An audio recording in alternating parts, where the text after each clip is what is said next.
A great way to start with our market heifer division and an awesome class. And within this class, I think two tremendous ones that soared up to the top. Both a little different in terms of type and kind. We elected to start with the black heifer here up front because I just think she has the advantage in terms of denseness of skeleton, her stoutness of bone. When you step in behind this pair, I think this heifer is naturally bigger in the way she feeds out of the backside of her shoulder. She's stouter and square in terms of her upper pin set, and I like that she matches that just in terms of her body cavity and the boldness she has right there in the center portion of her skeleton. Now, is she just as zip-necked and cool looking as the heifer in behind her? No, but I still think she proportions well and has the advantage in terms of the way she utilizes that hind leg as well. Standing still, absolutely love this black on white one. She's so cool and elevated up there through the front 1/3 of her skeleton. She's laid in smoother about her shoulder and awesome in terms of her lines and the way she draws back into a really square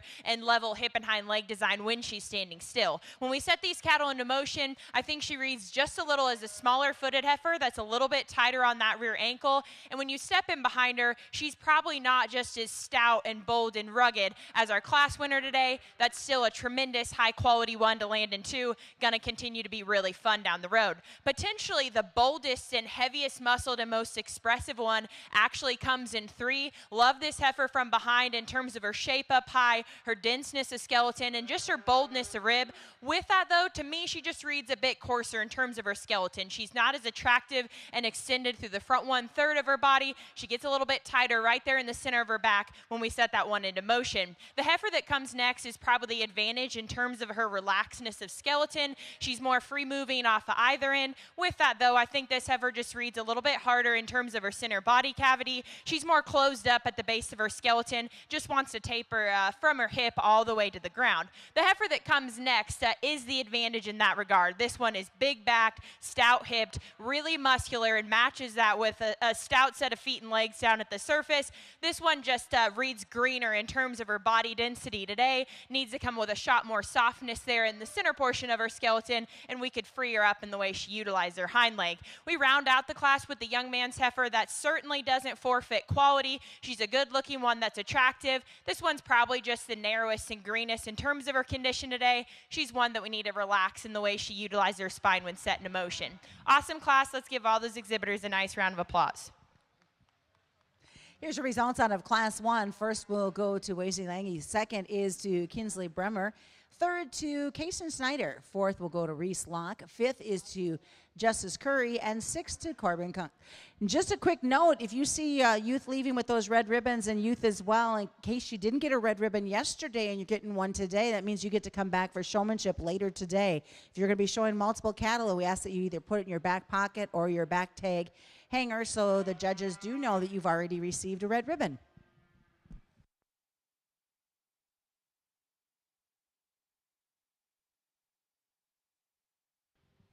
And now we're heading on to Class 2 of our market heifers. These will weigh from 557 to 620.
Another really, really high quality class, and yet I still think this gold one rises to the top really quickly and very easily for us. A heifer that really kind of combines the traits we like of the two cattle who follow her in a really complete package. That's a heifer that when you study her from the side, she's exceptional in terms of her balance and her proportions and the way that everything pieces together. A heifer that's still attractive and smooth up front, but comes back ultra bold and dense in the center portion of her skeleton. She's stout and powerful as we step in behind her, and I think reads acceptable in terms of her skeletal angles as she gets out and goes. Now, if we get really critical on that one, to me, in terms of her skeletal maturity, she maybe reads just a nickel quicker. She's a shot rounder in terms of just her muscle pattern and design, but certainly not a reason to beat her. She wins within this class rather handily. I think the biggest discussion probably comes between 2 and 3, two heifers that are a little different in terms of type and kind, and I realize the heifer in second maybe gives up a shot of muscle and stoutness compared to the heifer who comes behind her,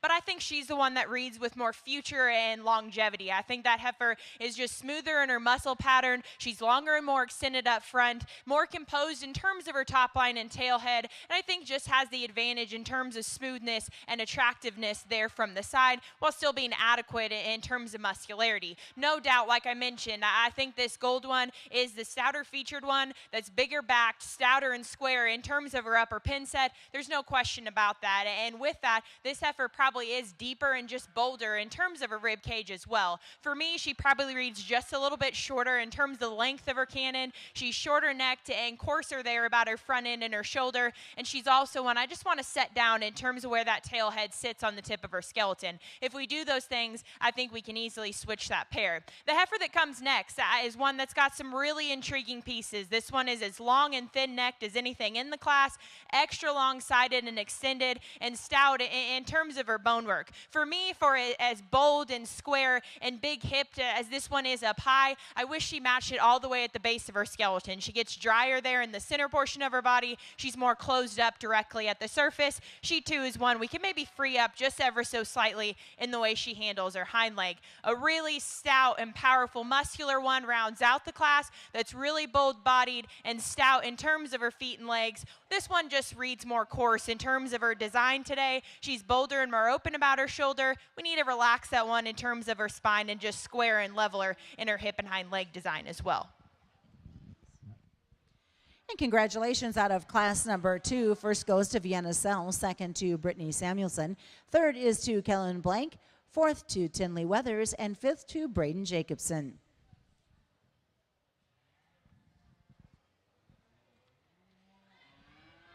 Here comes class number 3 of our market heifers. These girls away from 622 to 698, and there should be 8 entries in this class.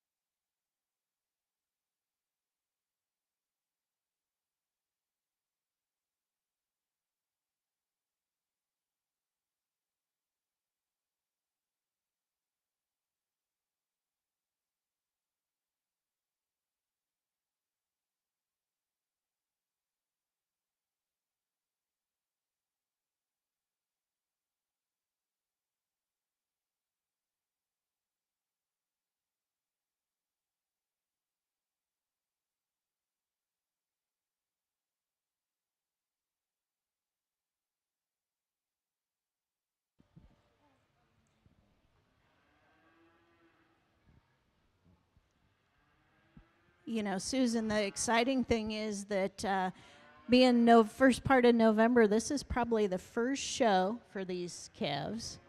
And, you know, they probably haven't been broke very long, and so it's going to be a fun day. And we're going to be patient with all of them because, you know what, they're all a little nervous this morning. And I think it's a combination of the two that are nervous. I'm sure there's a few pep talks going out to these heifers before they go in the ring today. Well, and we kind of know November kicks off the show season just in Nebraska. You know, Thanksgiving weekend, there's several shows, and then it rolls into where about every weekend there's probably 2 or 3 different shows these kids have the option to go to. But we're going to hope they're getting their calendars marked for February 17th through the 25th. You know, we kick off the Classic with our livestock judging contest that will attract youth from all across the nation, collegiately as well as all the way down to an 8-year-old. So that'll be fun. And it's their chance to find out more about your scholarship program as well. Yeah, very much so. You know, it's building that next generation. Of course, the Classic during the traditional event, we're going to focus on the commercial cattlemen. We've been teasing. We've got a new area called the Bullpen. Got some great new sponsors in that area, but the Classic week actually wraps up with the juniors again with our junior show. And so hope to see a lot of these boys and girls back at the winter event in February.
Well, this market division has been super, super fun to sort through so far, and we continue that here into our third class. And I think amongst this initial trio, there's a lot of give and take, and even more give and take amongst this initial pair. To me, the one that I'm just more comfortable with is the young man's red and white heifer here at the front. I'm going to use her to win this particular class, and the reason I'm more comfortable with her is from a structural standpoint and from a skeletal maturity standpoint. I think this one just has the upper hand. When we study this one at the ground, I think she's naturally bigger and square in terms of her foot size and shape. She's more athletic in the reach out of her front skeleton and sets down the square and softer and more comfortable hind leg design. With that, when you study that one from the profile, when the young man gets her set up, I think this one is naturally just longer, more elevated, and reads later maturing to me than the heifer that comes in second. Now, there's no question that that one is giving up just some boldness of body, some squareness of back, and just some skeletal dimension compared to this heifer that's in two. And this heifer in two amongst the initial trio is the most overwhelming, just in terms of rib shape, body, dimension. And when you step in behind this one, she wedges just the squarest from the backside of her shoulder all the way out to the upper portion of her hip. And I certainly like those things about her. She matches that with really stout legs down at the surface. I wish when she got right down to the ground, she was a little bit bigger in terms of her foot size. To me, when she's coming and going, for as big and bold as she is up high, she's more closed up in terms of her chest and her front knee, more closed up in terms of her hock and the way that she turns and goes away from you. And that's the areas I'd like to change that one. Still think she has tremendous quality and a lot of density. Much can be said about the gold one that comes next. This one is awesome in terms of her body shape, her rib cage, her spread and dimension up high. To me, this one probably just read the most jammed up and the shortest everywhere of that initial trio of cattle. This one's shorter about her neck, lower tying in terms of where that neck attaches into her shoulder, and to me just reads shorter there in terms of her hip design. Still think that's a really highly presented, high quality one to land in three. A really long and extended type of calf comes next. It's actually longer necked and higher tying than the calf directly in front of her. Also comes with lots of stoutness and bone. To me, this one just needs to be softer there in terms of her center skeleton. When we set her into motion, we could give her more athleticism off of either end. The calf that comes next is the upgrade in that regard. This one is more athletic in the way she reaches out of her front end. I think she sets down softer, square, and more comfortably there off her hind leg. I thought this heifer just gave up a little too much in terms of muscularity, particularly right there and behind her shoulder. Want to see that heifer just read bigger back and square up high. I think the heifer that comes next is really expressive and dense in terms of her muscularity at the top side of her skeleton. She needs to match that all the way at her base. I want to see that one be bolder in terms of her rib cage, more filled in there in terms of her rear flank, and just read stouter in terms of her foot and bone directly at the surface. The calf that comes next, really stout featured, bold bodied, like those things about her. We need to change this one from a skeletal perspective. She's more upright in the angle of her shoulder and gets tighter right there in the center of her back when we set that one into motion, but certainly doesn't forfeit any muscularity. A really nice functional heifer comes next for the young lady, one that's really refined and attractive. To me, this heifer probably just hits me more as a breeding heifer type. She forfeits just some of that skeletal width, muscularity, power, and stoutness to play with some of the other market heifers in this class. Still, no doubt, a really functional kind for that young lady. Let's give her a nice round of applause as she exits. And here's the results coming out of class number 3. First, we'll go to Kate Hogan. Second is to Garrett Schultz. Third to Logan Barta. Fourth is to Lander Forbes. Fifth to Sarah Mead. Sixth to Kylie Ayers. Seventh to Claire Schindler. And eighth will go to Becca Sheets. Now entering now will be class 4 of our market heifers. After this class, the selection of your champion market heifer will take place. These heifers weigh from 730 to 799.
Well, I just mentioned on the last class, but the market heifer division has been really, really deep, and this trio I think is phenomenal. And I think all three of these heifers in another class, in another situation, could have easily won their class, even the young man that's going to stand in third today. And I think there's quite a bit of discussion up here on top between these two heifers, and if someone wanted to switch them, I could certainly see so and wouldn't argue. For us, the one that we just see more long-term future in, and still a tremendous amount of good today, is the young lady's heifer here directly at the front. And the differences we see behind her and the heifer in behind her is when we get these cattle into motion, this one's unquestionably the best and most flexible in terms of her build. She's the biggest footed. She's got the most reach there out of her front end. She sets down the squarest and most flexible hip and hind leg construction. And then when she stops and you step in behind her, is she as wide and bold and dense as the heifer in second? No. But this one actually still feeds with a lot of shape out of the backside of her shoulder. She's stout and square and big in terms of her upper hip. And this one to us, compared to the heifer that comes in second, just reads more long term in terms of her build of skeleton and her lightness and maturity. Now, as she is just stout-boned, bold-bodied, and dense all the way at the base of her skeleton, as the heifer that comes in two, absolutely not. And that's what I think makes this pair close, because when this one's standing still, I think she's stout-boned, she's deep and bold in terms of her body shape, really dimensional, square, and wide at the top side of her skeleton as we step in behind her. And this is a heifer that still proportions really, really nicely when we study her here from the side. She's not as long and sharp and smooth there through the front one-third of her skeleton. She's a little bit shorter in terms of her hip design, and more than anything for us, when we set this one into motion, she just gets more upright in terms of the angle of her shoulder and her front knee. She's not as comfortable in the way that she sets down that hind leg. Still a super high quality, heavy muscled one to land in too. And young man, like I said, your heifer would have won a lot of the other classes we had come in here today. I think standing still, this heifer is a shot longer, more attractive and higher tying than the heifer that comes in second. She's great in terms of her lines, awesome in terms of her proportions and balance. For us, of this trio, when we set them into motion, your heifer probably just came in the most pieces when we got her on the move. She wants to deviate right there and behind her shoulder. She gets a shot rounder in terms of her hip design and just isn't as comfortable in the way she navigates there out of her front skeleton or sets down off that rear foot. Still a really, really high quality one to land in three. Let's give this young man a nice round of applause as he exits.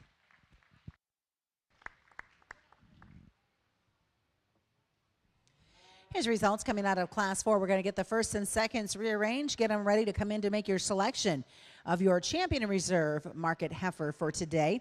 But out of Class 4, first we'll go to Jersey Schmidt. Second is to Reagan Elves. And third goes to Brantley Went.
Well, such a fun way to kick off the day here with our first division of market heifers. And as we get our class winners and even our seconds back out here, a super impressive lineup of cattle, and gets me excited to continue to sort through the rest of the prospects throughout the day. We're going to keep things rolling. There's two out here that I think look the part today. They're ready to go, and yet I still think Reed with some future long term. I'm going to show you which two we like best. Please help me congratulate all these market heifers exhibitors on an extremely competitive and high quality lineup.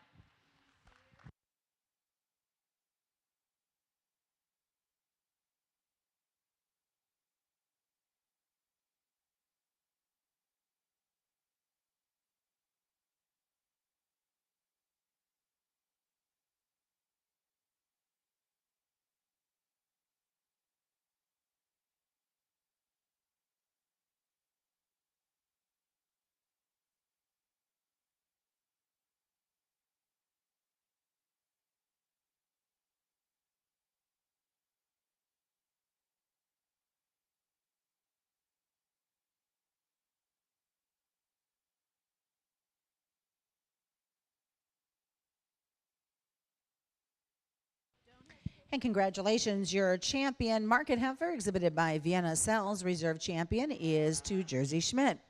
We have a single class of Angus steers. So the first and second out of this class will be your champion in reserve. They weigh from 535 to 790.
Just two entries in the Angus steer division, so this will be your champion and reserve breed as well. I'm going to keep them exactly as they walked in the ring. Young lady's calf here at the front, I think, just has the advantage today in terms of performance, pounds, stoutness of bone, ruggedness there in the center portion of his body and his skeleton, and just stoutness and power as we step in behind him. I think that calf is still one that when the young lady gets him pulled together is great in terms of his underlying balance and his proportions there from the side. Young lady, your calf in second still has a really bright future. That guy is actually sharper necked up front and a bit more comfortable and attractive in the way that he utilizes his hip and hind leg construction. Today, though, he's just forfeiting too much in terms of stoutness, power, and muscularity. That one's still going to be a lot of fun down the road for this young lady. Let's give her a nice hand as she exits. And congratulations, your champion Angus steer exhibited by Logan Barda. Reserve champion is Willow Hartwell. We have a single class of Charlet composite steers. They will weigh from 486 to 612. Again, your winners out of this class will become your champion in reserve for the Charlet composite.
Now we're set for our Charlet composite steer class.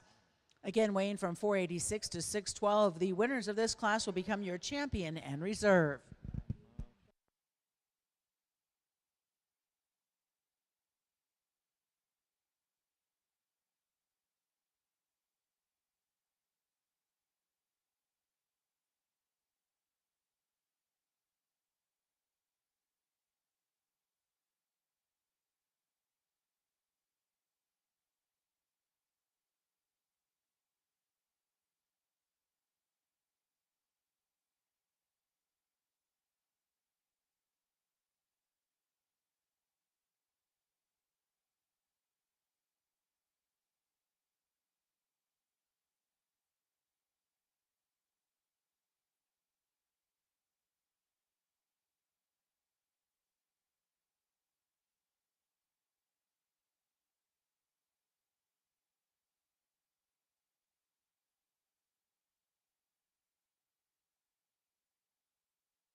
Again, only 2 entries in the composite show, so the young man pulling up front is going to be our champion as well. I think both these calves are a little bit different in terms of type and kind. Again, much like we've been picking, I think the one that just reads with the most future in terms of his lateness and maturity and his skeleton is the calf here directly in front of me. I think that guy is awesome in terms of his skeletal angles, the angulation to his shoulder, to the set to his front knee, and his flexibility and softness there in terms of his rear hock and pastern. And even yet, when you step in behind that calf, for his added length and extension, while he's not the softest bodied, he's still actually got more spread and squareness at the top side of his skeleton than the calf that comes in 2. The calf in 2 is actually probably just a nickel stouter boned. He's denser and bolder there in terms of his center body shape, and I certainly like those things about him. That's a calf that proportions really well with a fat steer look. He's probably not as extended up front as the calf that wins today. He's a little bit shorter and rounder in terms of his hip design. To me, that calf just didn't read as genuine and square in terms of his muscularity up high. Still a really good, easy feeding type of calf for the young man. Let's give both of them a round of applause as they exit the ring. And congratulations in your Charlotte composite. First we'll go to Ace Wolf, second to Case Element, and of course then that makes Ace your champion Charlotte composite exhibitor, and Case will be your reserve. Moving on to our keys now. This is class 7. They will weigh from 740 to 800 pounds to get a single class for our keys. So your first and second will become your champion and reserve.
A great trio as we jump into our key division, and even the young man's calf that's in 3, I find a lot of value in and a lot of things that I really like.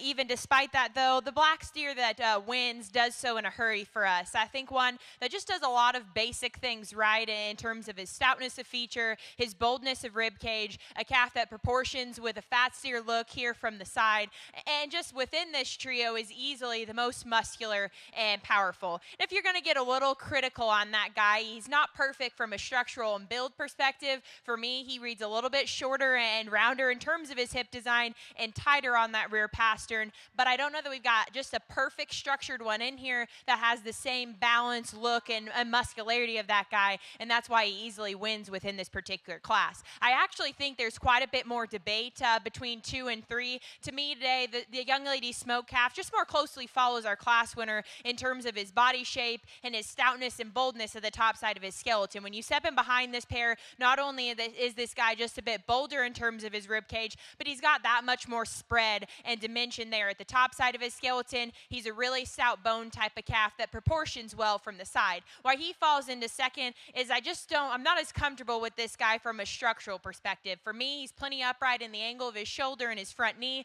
I'd like to relax him too in terms of his rear pastern, just make him more flexible when set into motion. Perhaps the best structured calf in this class is the young man's Baldy here that's going to land in 3. I think this guy is the best in his skeletal angles and the most flexible off of either end. He's a calf that's still really attractive up front, long and extended and stout in terms of his bone work. Today he just comes to us the greenest in terms of his condition. He's the hardest in terms of his body skeleton. When you get underneath that guy, he's more closed up in terms of his chest and higher there in terms of his twist. If we change those things and give that guy more days on feed, I think he could even win this class because I love his build and I love his future. My compliments to all 3 of those exhibitors. Let's give them a nice hand. And congratulations in our key class. First will go to Coy Robinson, also your champion. Reserve is to Josie Wilson, and third to Larry Dessner. Moving on now is our Hereford class. This is class number 8. There'll be 5 entries weighing from 500 to 658 pounds.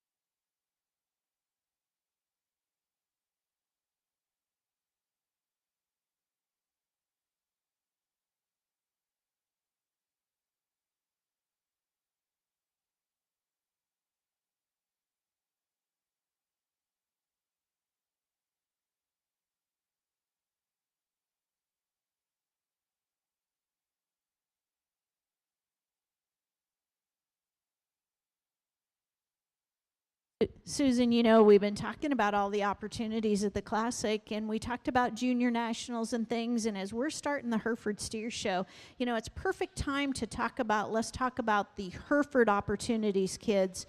If you purchased a steer heifer at the Saturday or Friday here at the Classic from the Hereford Association, or if you buy one in February, keep in mind this June the Nebraska Hereford Association has their junior show here in Kearney.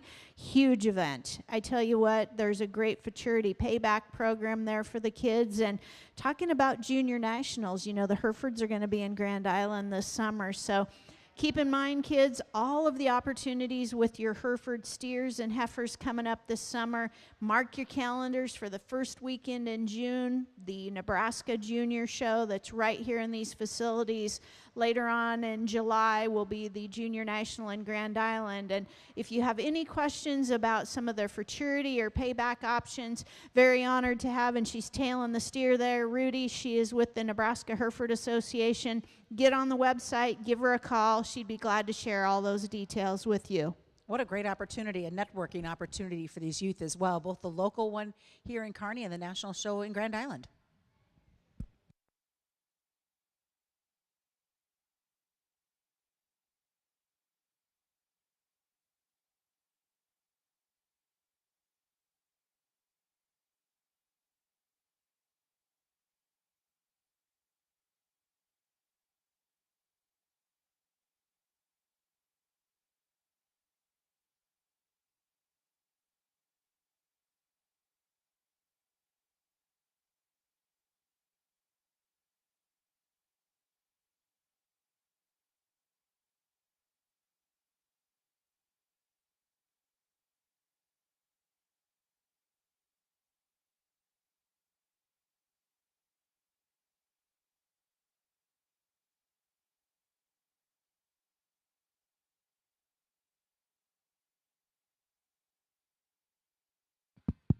really competitive Hereford steer class as we jump into our next breed. I think both the ones that sort of appear do so because they overwhelm everything in the class in terms of just muscularity and practicality. And within this pair, the one that I think blends his muscularity better with a look of balance and a sound structural build is the young man here at the front. And the big difference between this pair is when we set him into motion, this guy's quite a bit more comfortable in the way he moves out of his front skeleton. He's much more relaxed in terms of his spine as he gets out and goes and just sets down on a really square and comfortable hind leg. Now, if I could change this guy, I want to stouten him up in terms of his foot and bone work at the surface. We could set him down in terms of his tail head ever so slightly. I just think that's the most complete combination calf that needs to win within this particular pair. No doubt this one in second is super impressive when we step in behind him. He's extra expressive at the top side of his skeleton, really stout and big in terms of his upper hip, and probably has the most stifle shape when we study him here from the profile. With that, though, this guy, I just have a few more concerns on him from a build standpoint. He's more upright in the angle of his shoulder, and as he gets out and goes, he wants to get just a nickel higher there in the center of his top. But to me, I don't know if he's just got a little bit too much fill today or if he's a little bit tighter in the way he's hinged out of his top line, but that's why he falls into second. From there, I think it gets quite a bit closer. I think this young lady's calf that comes next, I just like his structural build, particularly his softness of hind leg and the way that he gets out and goes in terms of his hip. That's a long-sided calf that still reads with a lot of future. He slides into third today because he's greener in terms of his body shape and doesn't feature the same spread and expression as the two who precede him. Still a calf that I think has a really bright future for that young lady. I thought it was close between the next two. I thought the young lady here in front of me's calf just had the advantage in terms of just boldness of rib and softness of body there from the side. He's a little bit stouter in terms of his feet and legs and softer in the way he utilizes that hind leg. Young lady's calf that rounds out the class is going to be a good, easy feeding one for the young lady, one that's really attractive up front and gives you a good look of balance. He just gives up the most in terms of muscularity and power today. We could square him up in terms of the way he utilizes his hind leg as well. Let's give all those Hereford exhibitors a nice hand as they exit the ring. And congratulations as we look at class number 8. First we'll go to Weston Semick. Second is to Cyrus Romero. Third, Emma Stahlbaumer. Fourth to go to Emily Snodgrass. And fifth to Jada Jenkins. We're moving on now to class number 9. Class number 9 will weigh from 666 pounds to 702. After this class, we'll make the selection of your champion and reserve Hereford steer.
Another really competitive class and an awesome top pair that sorts up. I'm going to use the young man up here front to go ahead and win this particular class, and I think it's really close between this top pair. The difference I see is I think the young man's calf today just has more in terms of rib dimension, capacity, and muscularity at the top side of his skeleton, and really what separates this pair is as we step in behind him, I think this guy feeds the square and fresher shape out of the backside of his shoulder, and he's just a notch squarer and stouter in terms of his hip design. That's a calf that still gives you an attractive look from the side, and I certainly like those things about him. Now, I probably have a few more question marks long term on this guy's structure. When you see that guy coming directly at you, he's a little bit narrow and closed up in his chest. His front knee just gets a little bit twisted up, and that's where I prefer the young lady's calf here in second. Not only is this guy square and truer in terms of his front end construction, but I think this guy's probably just the best overall in terms of his skeleton and his build, and that matches when he stops and collects himself from the side, where I think he's really good in terms of his proportions and balance. What sorts him into second today is I just need to see that guy be bolder out of the backside of his shoulder, stouter and more powerful in terms of his upper hip.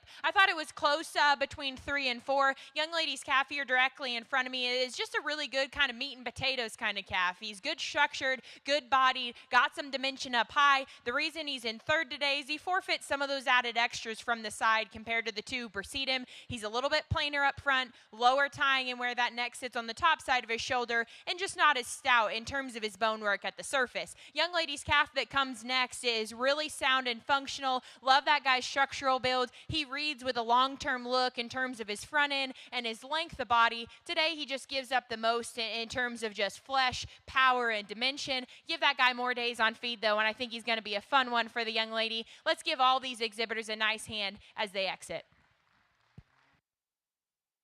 And congratulations out of Class 9, Hereford Steers. First goes to Wyatt Stemick. Second is to Kristen Peterson. Third will go to Avery Ostrand. And fourth to Olivia Ostrand. Making now your selection of your champion, Hereford Steer.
Well, an awesome Hereford lineup as we get him back out here, and obviously only 2 classes, but I certainly think there was a tremendous amount of depth and quality, and it's nothing to take away from our 2 seconds that come back out here, but I definitely think it's a 2-horse race between our 2 class winners. As we get them out here side by side, to me, there's one within the pair that just has the advantage in terms of freshness of body, stoutness, density, and added power. Young man out of the first class is going to be our champion. Young man out of the second class will be reserved. Please help me in congratulating both of them.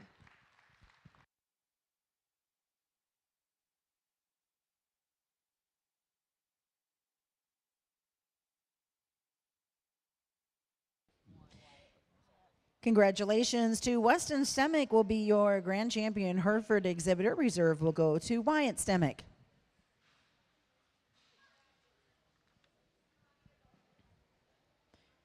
As we continue on, this is Class 10 set to come. It'll be a single entry, single class for the main Anjou steers, weighing 590 pounds.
Just a single entry in our main division, but a calf that I certainly think emulates quality to compete within a class.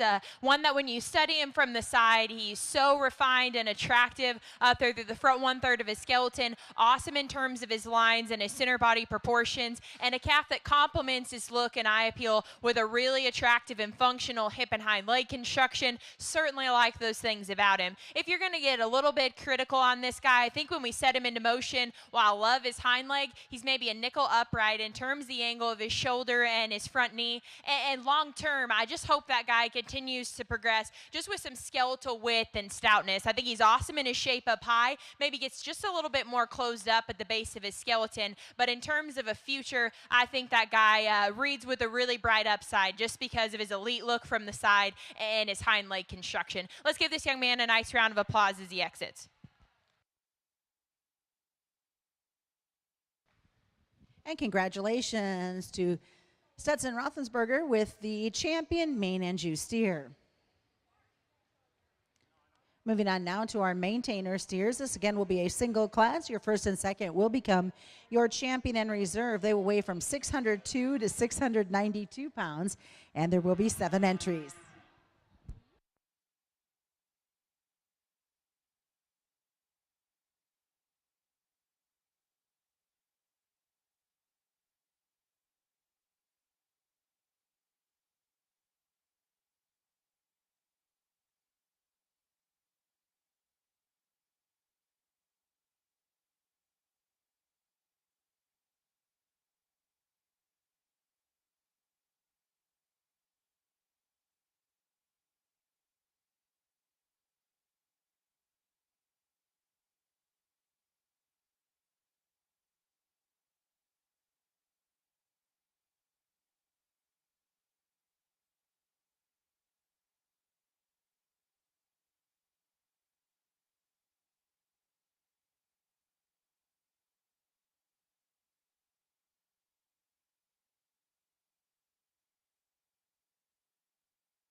An awesome trio that sorts up at the top end of this class, and certainly some give and take, and I think some debate between second and third. But for me, the calf that wins rather handily is the young ladies black and white calf up front. I think one that's just a combination of combining some look, some added eye appeal, some balance, and good proportions from the side with enough muscularity and power when we step in behind him, and an awesome set of feet and legs when we set the cattle into motion. Now, I'm not going to tell you he's the most overwhelming, the widest, the broadest, the stoutest backed one that we've seen all day, but I certainly think it's adequate, and the fact that he matches it with that running gear and extra eye appeal makes him an easy class winner in this particular drive.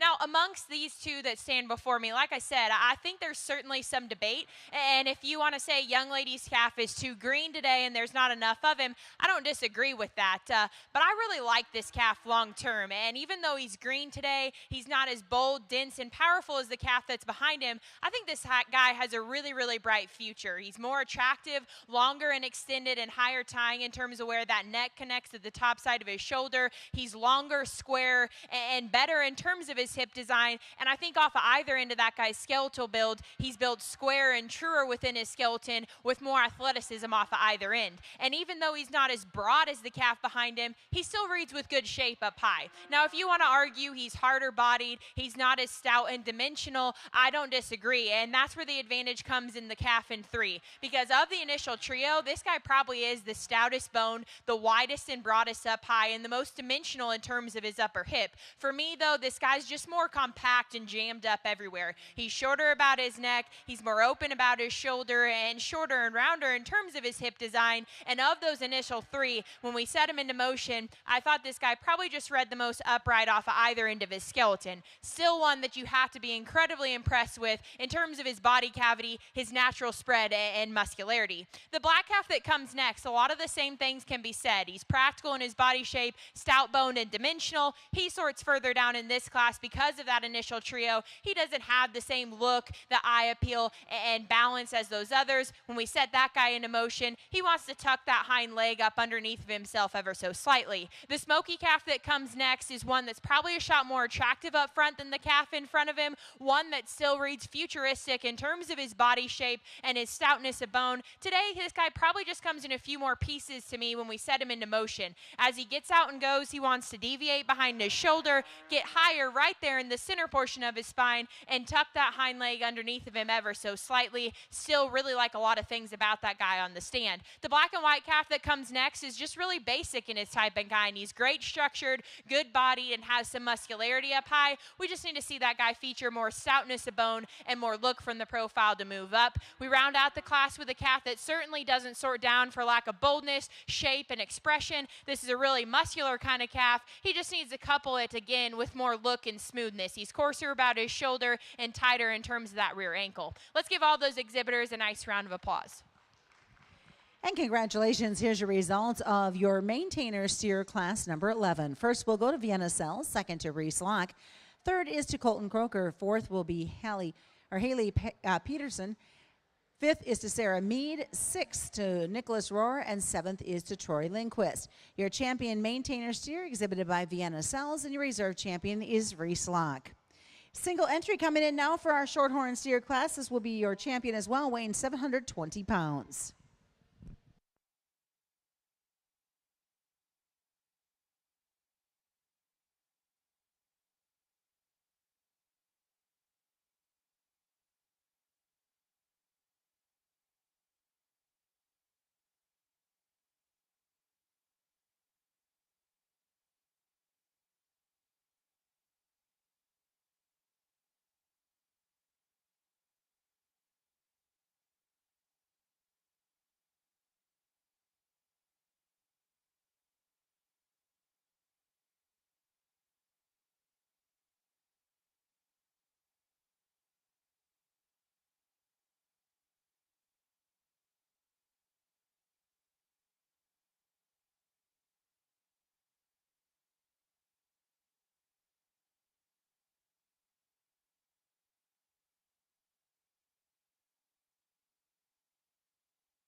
Single entry shorthorn, the young lady brings us in. My compliments to you, sweetheart. You put in your work at home and you're doing an awesome job of getting this guy stuck out here. A calf that from his hip forward, I like a lot of things about. I think he's good and practical bodied. He's got some stoutness of bone. He's got some elevation up front and some look of balance. A calf that as you step in behind him, I think is still dimensional at the top portion of his skeleton. Like I said, if I'm going to get critical on him, I want to change him from his hip back. I think he gets a little bit rounder in his hip design. He wants to tuck that hind leg up underneath of himself ever so slightly when set in motion and pull his hock just a nickel from behind. But I think being really critical on a solid calf, young lady's going to have a really fun future with this guy down the road. Let's give her a big hand as she exits. And congratulations, you're a Shorthorn champion exhibited by Brooke Hansen. Moving on now to our Simmental steer. This is a single class, so be your champion and reserve coming out of this, 600 to 719 pounds.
Two Simmental steers and two that offer a lot of quality. When we study this pair side by side, though, I'm confident that the calf of the young man's I'm going to use just has the advantage in terms of skeletal width, mass, muscularity, and power. And it really starts at the base of his skeleton. I think this guy's naturally bigger footed. He's stouter boned. He's more opened up in terms of his chest floor. And that just allows him to come back that much bolder in terms of his rib cage, that much denser, and offer more spread there at the top side of his skeleton in terms of muscularity and stoutness of her upper hip down into his lower stifle. Now, while that calf's not perfect in terms of his hind leg construction, I still think he sets down more comfortably in terms of that rear ankle. Young lady's calf in two is a really fresh-haired, highly presented calf that when he's set up from the side, I think can give you a really proportional, balanced look. A young lady's doing a good job with him. He just gives up some muscularity and power compared to our class winner. He's not as bold and soft there in the center portion of his skeleton. And as he gets out and goes, I just want to relax that guy in terms of his rear ankle and foot, set him down with more comfort directly at the surface. Let's give this young lady a nice hand as she exits.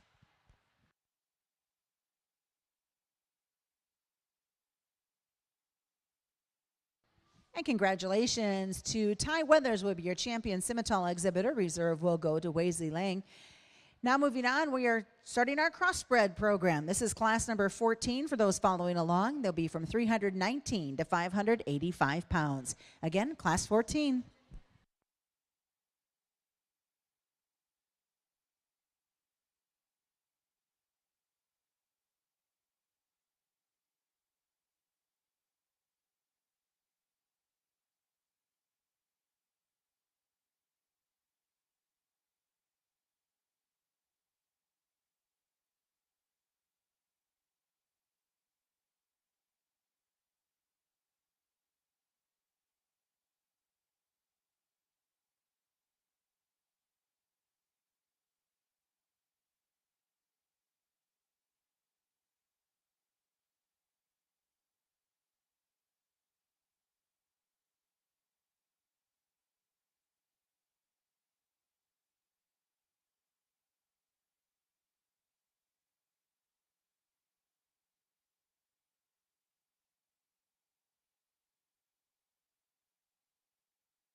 As folks are doing some asking of questions after the selection of our overall champion market animal, we will take a 15-minute break for photos so the judges can smile, and then we will jump right into our next set of classes. So there will only be a 15-minute break between the overall selection, photos, and the starting of what will be the Prospect Breeding Heifer Show.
You can show him with the rope on and help him out, Dad. That'll be perfectly fine.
A good class as we jump into our cross spreads here, and the two that sort up are different in terms of type and kind. Today, though, the one that I think is just a shot more complete in terms of his body shape and his muscularity is the young lady here directly in front of me. And when we study this pair side by side, I think this calf just feeds a notch better from his shoulder there into his forearm and the rest of his body shape. When we step in behind this pair, he's got more spread and density down his top side and his square and more dimensional in terms of his upper hip, and better maintains that for me all the way to the base of his quarter and down directly at the surface. Now that might be a little bit because to me I read this guy as a little bit quicker in terms of his maturity, and with that he's a little bit shorter backed and more compact everywhere, which probably helps him just balance and proportion and nickel better. I still think that's the calf that needs to win today. The calf that's in two, I like a lot of things about, and honestly he reads more long term to me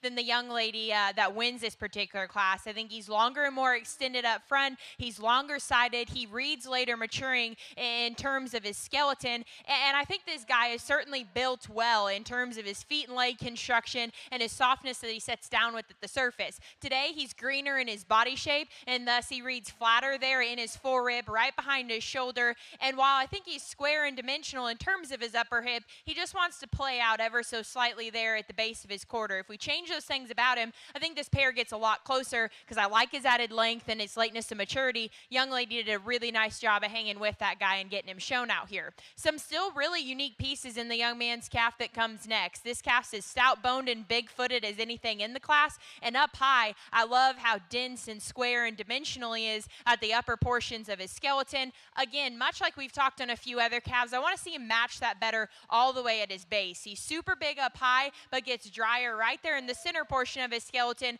wants to pull his hawk and just close up more from behind as he turns and goes away from me. Still think that calf has some big pieces and a bright future. A really basic type of calf comes next. He's moderate, bold-bodied, and dimensional. Really reads to be an easy feeding type of calf. He just gets plainer in terms of his look and his muscle shape when we study him compared to the cattle who precede him. He would advantage from just a shot more bone directly from the surface as well. The calf that comes next has that advantage. I think this guy is stout boned, he's big footed, he's muscular and expressive up high. He comes in a few more pieces when we set him into motion. He wants to deviate right there behind his shoulder. He gets higher in the center portion of his spine and wants to just duck that hind leg up underneath of him ever so slightly. If we change those structural things, I think he can move up a spot or two. A long and extended type of calf comes next that's naturally really high tying, a calf that can give you a good look of balance when he's standing still. Again, when we set him into motion, we need to change his spine and his hip and hind leg construction. He just gets tighter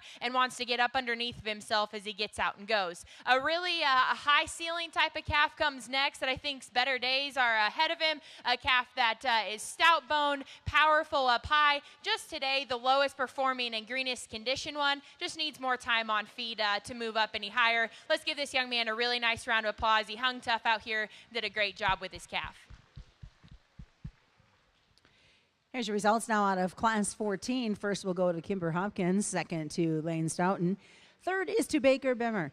Fourth will be to Gatlin Fadig. Fifth to Tyler Davis. Sixth to Jada Jenkins. And seventh is Cooper Victor. Do note, well, first of all, we're bringing Class 15 of crossbred steers. There should be 7 entries. They'll weigh from 600 to 649 pounds. When we make our selection of our champion, crossbred and reserve champion, we will be picking a top 5 overall for those crossbred steers.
A really fun trio to sort through here in our second set of crossbreds. And again, I think the discussion comes between 2 and 3. I think the black calf here up front wins and does so in a hurry for us. A calf that when we study him here from the side is really refined and thin there in terms of his neck. He attaches it high there at the top side of his shoulder. And yet for still being attractive up front, when you read that calf, he's stout in terms of his foot and his bone work and dimensional in terms of his upper hip from behind. A calf that amongst this initial trio, I think gets out and goes really well, square off both ends and flexible. Like Bodie and I talked, if we could change that guy, I'm not saying he's just the densest and most rugged there in terms of his center body skeleton and his body shape, but I think it proportions really, really well, and the calf gives you a balanced look from the side. Again, I think the discussion is between 2 and 3 here, and we elected to use the calf that just reads later maturing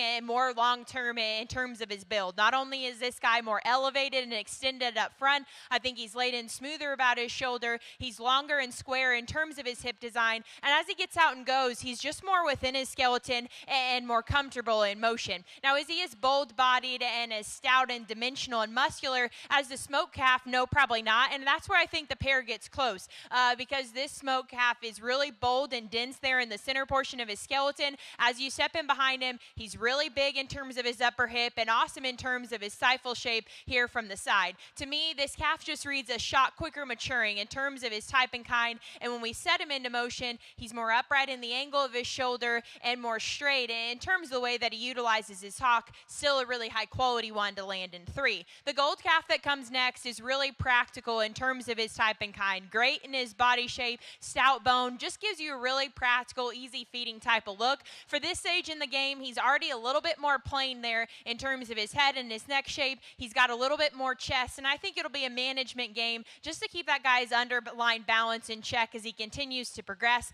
That's a calf we could square up just so slightly on his toes off of either end, but again, a really practical one to come next. Much can be the same for the young lady's calf that comes next. He's soft-bodied, good in terms of his structural build. We needed to make that guy more attractive in terms of his front 1/3 and more aggressive in terms of his muscle shape up high to move any higher, but I think that's going to be a great feeding project for that young lady. The calf that comes next, really long and extended, stout boned, I like those things about him, dimensional as we step in behind him. This guy just gets drier in terms of his body shape, more cut up in his flank, and we need to relax him in terms of the way he utilizes that rear ankle. The calf that comes next, standing still from the side, is awesome looking. He's great balanced, he's attractive, a fresh-haired calf that's highly presented. For me, the reason he sorts down within this class is when you step in and get that rear view, he just needs to come with more muscularity and power. He needs to be bolder out of the backside of his shoulder and more dimensional in terms of his upper hip. Love his build, love his attractiveness. Young lady did a great job with him. Let's give her a nice hand as she exits.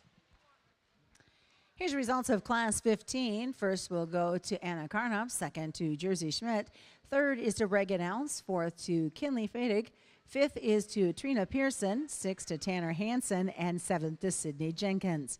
That's the results of Class 15. Class 16 is set to enter the ring. Pages are sticking. Class 16 weighs from 667 to 719. We'll have one more class of crossbred steers, and we'll bring them back in for your selection of your champion reserve and the overall top 5 for the crossbred steer competition today.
An easy class winner for us that sits it up at the top end of this class rather handily, and a calf that I just think you have to fall in love with from this view here in terms of his proportions, his balance, the way that everything blends and fits together. This calf does that at such a high level while being stout-boned, really dense and square when you get in behind him. That's a calf that I think is athletic off either end of his skeleton. You know, if we're going to get critical on that guy, when you set him into motion, I don't know that he's perfectly square in terms of his hock as you step in behind him, but that's a really minor thing on a calf that wins this class for fun. From there, I think there's some different things you can do between second, third, and even fourth. The calf that I think just falls into second based on muscularity and practicality is the Brockle calf directly in front of us. I think that's a calf that's tremendous bodied. He's great in terms of his rib cage. He's got awesome spread up high out of the backside of his blade and is really dimensional in terms of his upper hip and his stifle shape here from the side.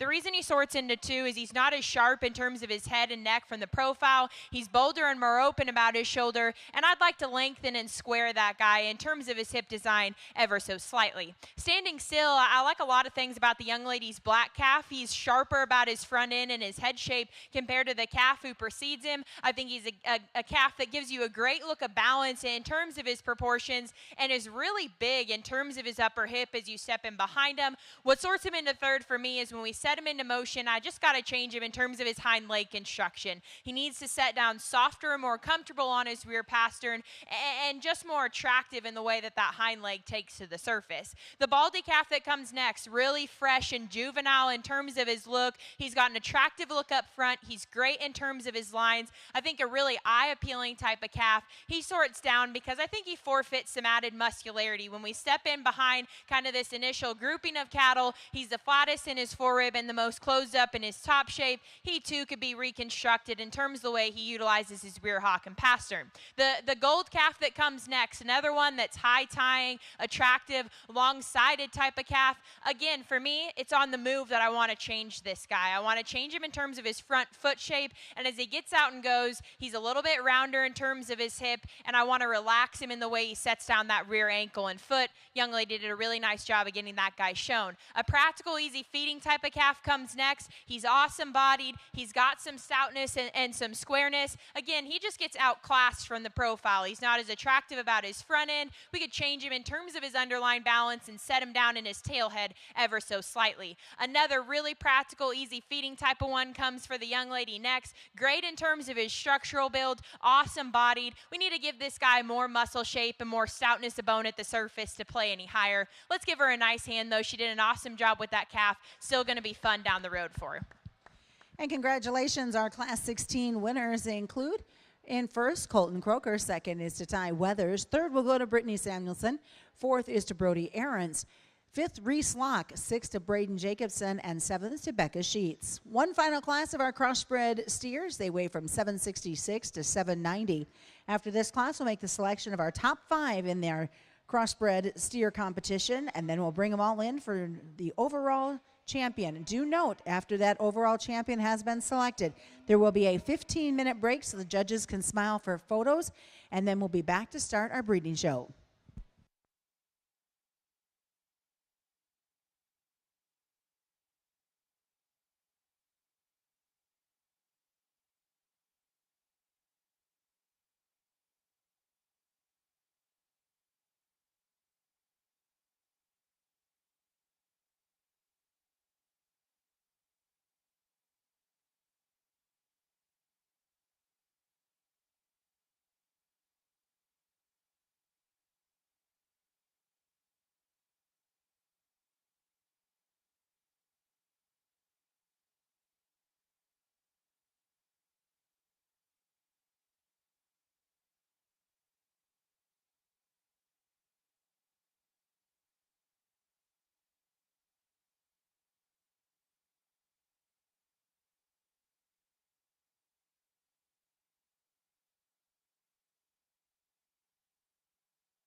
the Classic can't begin to thank the team that all works really hard to coordinate all of our events, from the board of directors to all of the girls that volunteer here. Also want to recognize and thank our team here from Next Level Images. Peyton, as well as a couple other girls, are here. So a huge thank you to the Next Level Images for being here the last 3 days. So grandmas and grandpas or parents, if you're looking for the pictures, go to Next Level Images, stop over by the backdrop, visit with Megan's team that she has sent here. Again, Peyton is the one at the backdrop. And a huge thank you to those girls for being here, and everyone that works and volunteers all their time to make this event successful.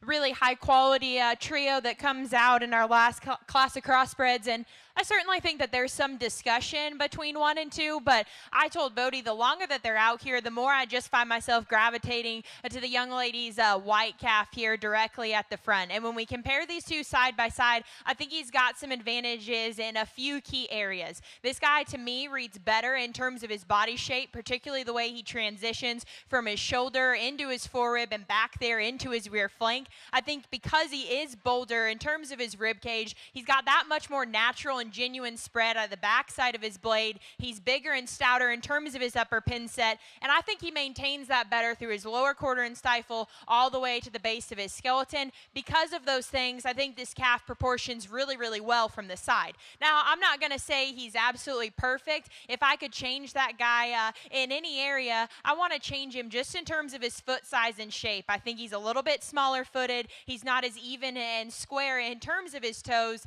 but again, that's being really, really critical. And I don't know that the calf that we have in second is a perfect upgrade from a structural perspective. Now, in regards to feet, this guy is the bigger footed option that's square in terms of his toes. I certainly recognize and appreciate that. From the side, I think he's thinner necked. He's higher tying in terms of where that neck attaches to his shoulder. And this is just a larger outlined, later maturing type of calf. For me, though, he doesn't read just as good and bold in terms of his center skeleton. He's not as dimensional at the top side of his skeleton. And even though his feet read better to me, as he gets out and goes, he's plenty straight in terms of the angle of his actual hock. If we change that, I think this pair becomes even closer, because that's still a really, really high quality one with an elite look to stand in second. The calf that's in 3, young lady, you got a really nice calf. You just came in a really tough class. That guy's super practical in terms of his body shape. He's got muscle, he's got density and spread when you step in behind him. Within this particular trio, though, he just falls out as a little plainer in terms of his look and eye appeal from the side.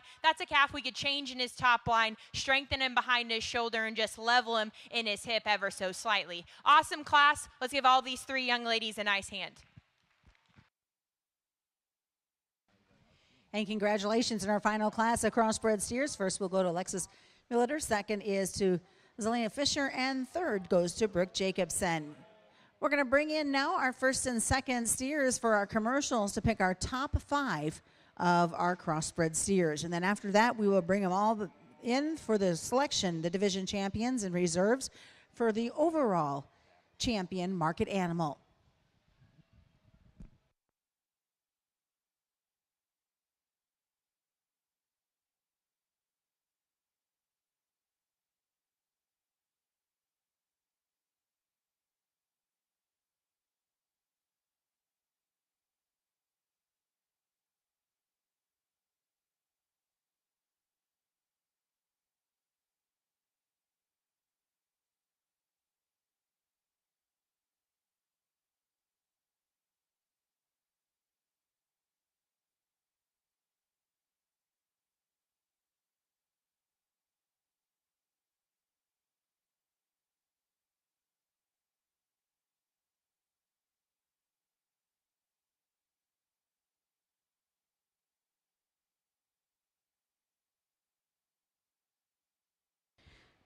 Well, again, here as we're working on our champion crossbred steer, want to take a moment again and a huge shout out to Bodie and Jessica Shelf for coming to us from Illinois.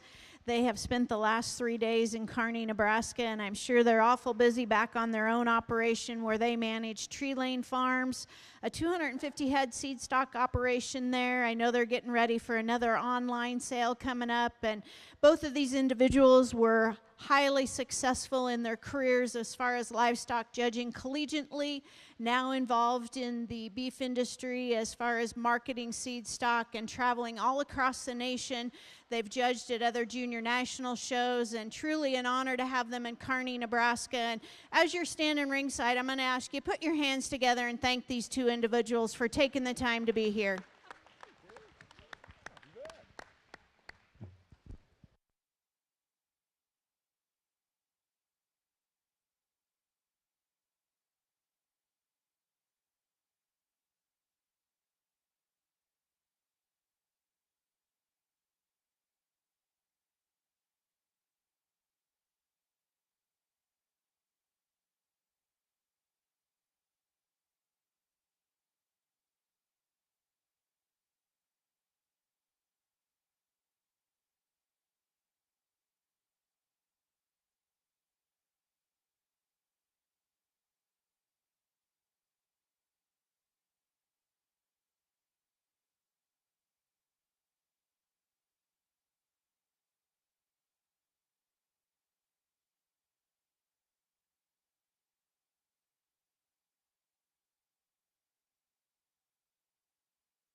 Well, a tremendous crossbred lineup as we get all four of our class winners back here and even some of our seconds and third in class. I think we had a lot of depth in the classes, and yet we're still confident that the four closest to us here are excellent quality calves that really embody a lot of the things we were looking for in terms of not only hitting the basics of some boldness, some stoutness and muscularity, but still tandeming that with a lot of eye appeal and a sound structural build that allow these calves to continue to go on and compete at a very high level. With that being said, as we get them all back out here and compare them side by side, for us, there's one that rises to the top and wins and does so rather handily. And then from there, we think there's a little bit more discussion and it gets closer for reserve and third and on down the line. I'm going to put the mic down, not talk about each of them individually, show you which ones we like. Everyone ringside, please help me congratulating all these exhibitors on a tremendous crossbred lineup.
And congratulations to our crossbred champion, exhibited by Anna Carnop.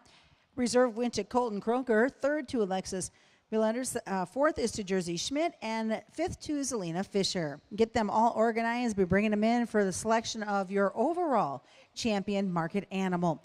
And do note, after the champion market animals are selected, we'll take a 15-minute break for the judges to go smile for some pictures, and we'll be back to jump into the breeding show.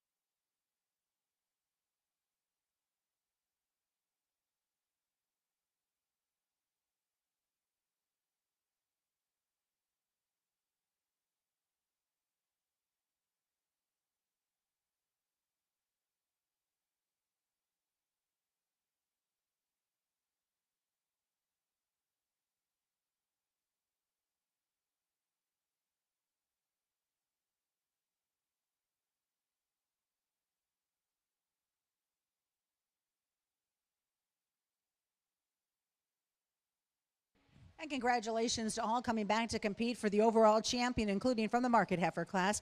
Vienna Cells in the Angus steers. It is Logan Barta. For the Charlet Composite, Ace Wolf. In the Keys, Coy Robinson. For Herefords, Weston Stemick. Main Anjou is Stetson Roethlisberger. Maintainer, Vienna Cells. Shorthorn is Brooke Hansen. The Scimitar, Ty Weathers. And your crossbred, Anna Carnop. Congratulations to all making it in for the final drive.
Well, the Prospect Show steers have been so much fun to sort through this morning, and I think the quality far exceeded our expectations in every single breed. We've been able to land on something of immense quality that we really, really like. And, you know, I think one thing that we're really confident about it is the cattle that we pick here today, we think are not only good as they come out here today, but still read to have a bright future ahead of them, which I guess for us, when we're judging prospect shows, that's really what we look for. And so maybe sometimes we gave up more muscularity or stoutness than what some others like, but that's what we're reading into them, is still some future. And like I said, as all these cattle parade back out, we're confident that each and every one of these breed champions does exactly that. They're presented at a very high level today, and like I said, are still built to continue on and to do things, big things later on in their career. Awesome lineup. I think a ton of depth in every single breed. We're not going to talk about each of them individually. I'll put the mic down and get you a top 5, but please help me congratulate all these exhibitors. This has been a tremendous prospect market show. Really, really fun to sort through.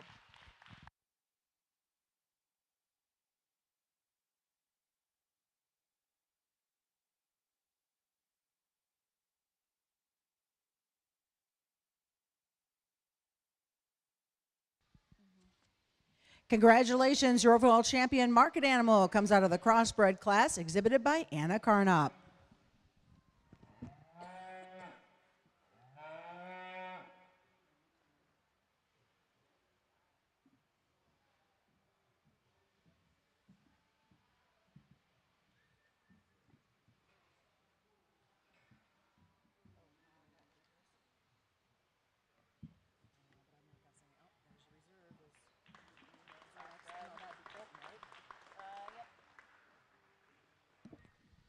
Your reserve also out of the crossbred class, exhibited by Colton Croker. Again, the Classic is presenting banners, jackets, and your top 3 overall are being given a card you'll fill out and return, and the Classic will be mailing you a check. So again, congratulations to all of those.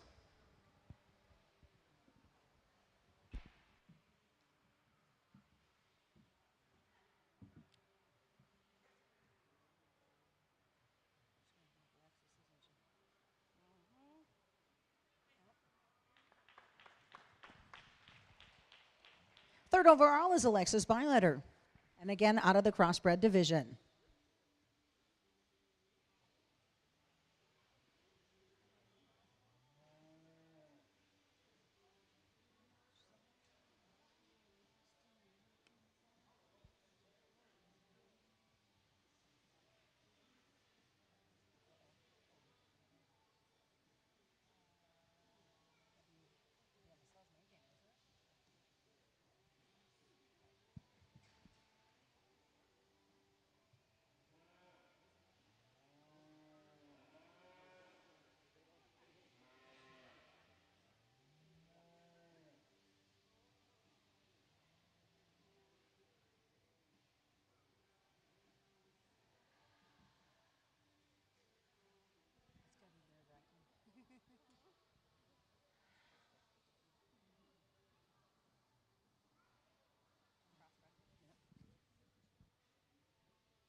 Your fourth overall also out of the crossbred division, exhibited by Jersey Schmidt.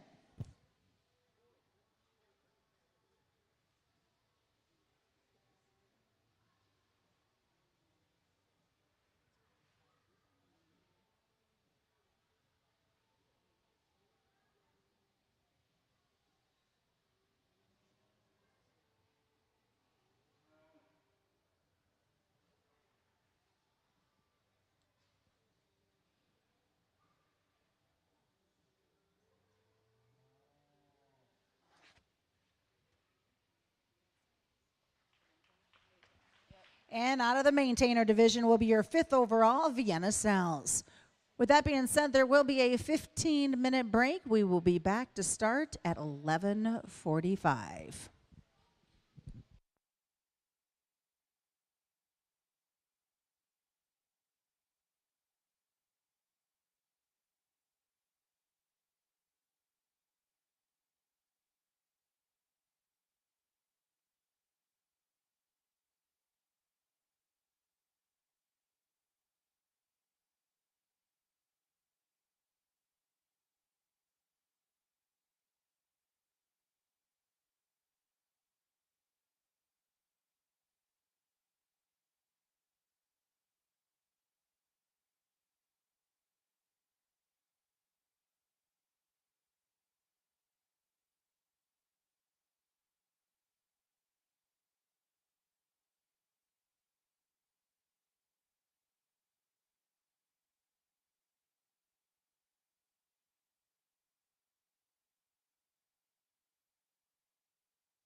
Well, as we get our team gathered back around here for the show ring, got an exciting afternoon here with our Prospect Breeding Heifer Show. Again, want to just remind you, make sure you're paying attention. The Classic Winter Edition, the traditional event, will be February 17th through the 25th. Got a lot of new things in store for our Winter Edition event. Of course, the Winter Edition kicks off with our livestock judging contest. That will be attracting youth from all across the nation. The middle of the week, we'll be having the open breed cattle shows and sales. Plus, you're going to want to pay attention to the new bullpen area brought to you by Nebraska Bull Service and Vogler Semen Center. Of course, that winter event wraps up with our junior show on the weekend. So lots of events and activities throughout the year with the NCC, the Classic. Again, want to recognize and thank KRVN for being a sponsor of the Classic. They've been a sponsor since the start back in 1991. Truly our voice in the country to farmers and ranchers, also enjoying several of their newest stations they have acquired. So make sure you're turning into KRVN or any of their other stations to hear the latest from the Classic. Again, very honored to have with us serving as our official MC today, Miss Susan Littlefield. Well, thank you so much, and welcome back, everybody, as we get underway for our Prospect Breeding Heifer Show this afternoon. As soon as we get the thumbs up from the ringside folks, we'll be kicking it off with our Angus Prospect Heifer Show. And here's the thumbs up. This will be class number 1, a single entry, born the 24th of May.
Well, just a single entry to start our Angus show, and we've got a big ring out here, and this young lady utilized all of it to show off her calf, and I'm glad she did because she's got an awesome project, a really nice young heifer that's going to be a tremendous prospect for this young lady down the road, a heifer that's super attractive up front, smooth and refined, reads great in terms of her lines, and is super proportional and awesome looking from the side. I think just going to be a really, really fun partner for this young lady as she continues on. Let's give her a big round of applause as she exits the ring. And our congratulations goes out to Waylon Hartwell. Set for class number 2 in our Angus Prospect Heifers show. These are February and March babies coming in. Class number 2 should have 3 entries.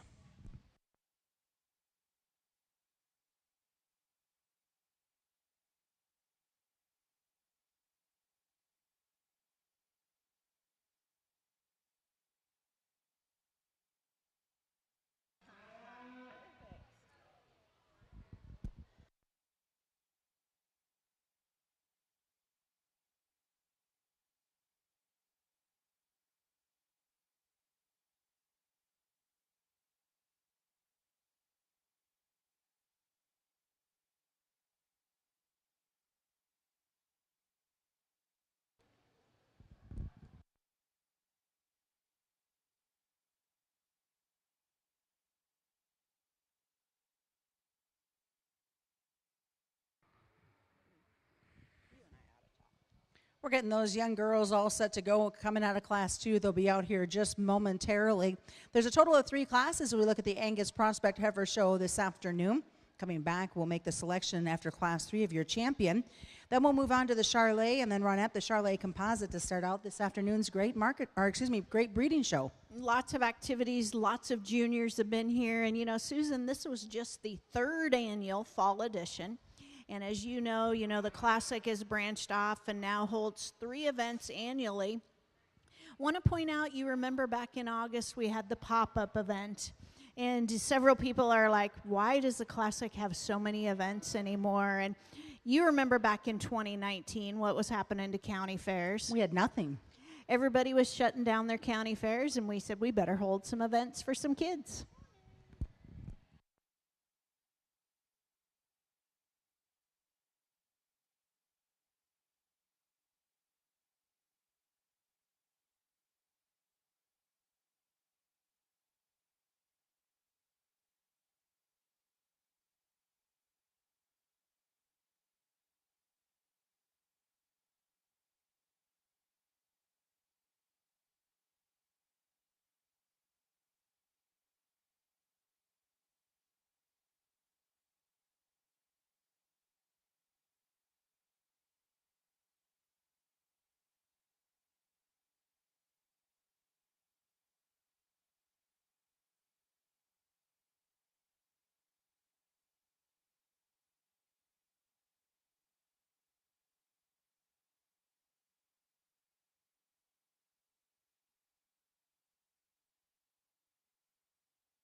Nice way to come into our second class of Angus.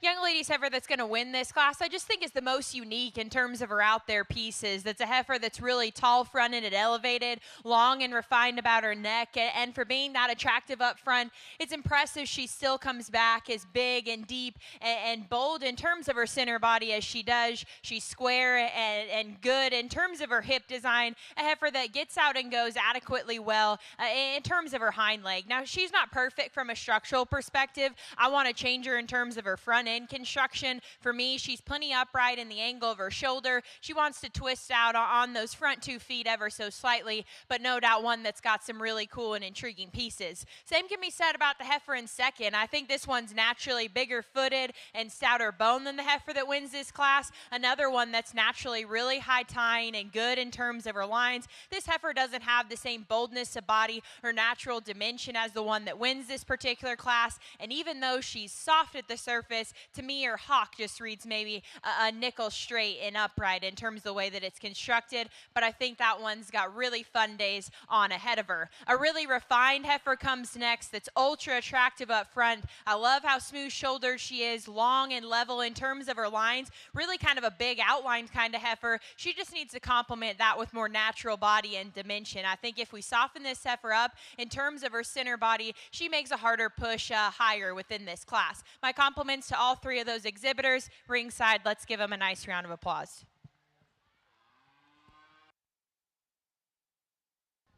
And congratulations coming out of Class 2. First will go to Vienna Sells, second is to Mesa Jones, and third is to Casey Deathlifts. Moving on now to Angus Prospect Heifer Class number 3. They are born during the month of January. After this class, will make the selection of your champion, Angus Prospect Heifer.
I'm going to keep this trio exactly as they came in the ring. And I think the young lady's calf here at the front wins and does so because she's really the powerful kind of brood cow of this trio. A calf that when you study her at the ground is big-footed and stout-boned. She complements that with being really deep and bold in terms of her center body dimension as we study her from the side. And of these cattle, when we step in behind them, she's easily the stoutest and most dimensional in terms of her pin set. I think it gets a little bit closer between 2 and 3. To me, the young lady's calf in 2 is a little bit sharper in terms of her look up front and better in her underline balance in the way she transitions from her chest to forward and back into her rear flank. That's a heifer that could benefit from an extra shot of bone. She's not as stout and powerful as the heifer that wins this class, and that's why she lands in 2. No doubt, I think the heifer in 3 is going to be a really functional brood cow for the young man. She's good-bodied, she's long and extended, good in terms of her structure. She's another one, too, that could just benefit from a little extra bone, a little extra stoutness from behind. I thought this one fell out the most just from a balance and eye appeal perspective, but no doubt still going to be a really functional female for him. Let's give him a nice hand. And congratulations out of Class 3. First goes to Brianna Brown, second is to Olivia Ostran, and third to Braxton Ostran. We're going to bring in now our firsts and seconds for make your selection of your champion, Angus heifer.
A really, really nice Angus lineup to start off our breeding heifer show. And I certainly think all three of these class winners have a lot of quality. For us, though, there were two that came out of competitive class. Like I talked in that class, I think they both offer some really unique pieces. I'm going to keep the two young ladies out of class 2 to be our champion in reserve. Let's congratulate them with a round of applause.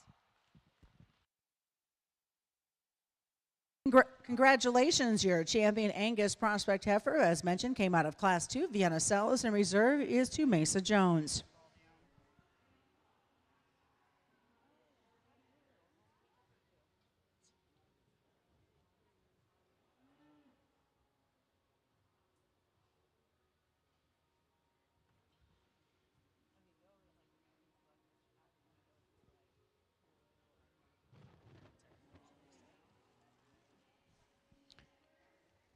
We'll have a single class in our Charlet Prospect Heifers. They're born in February and March.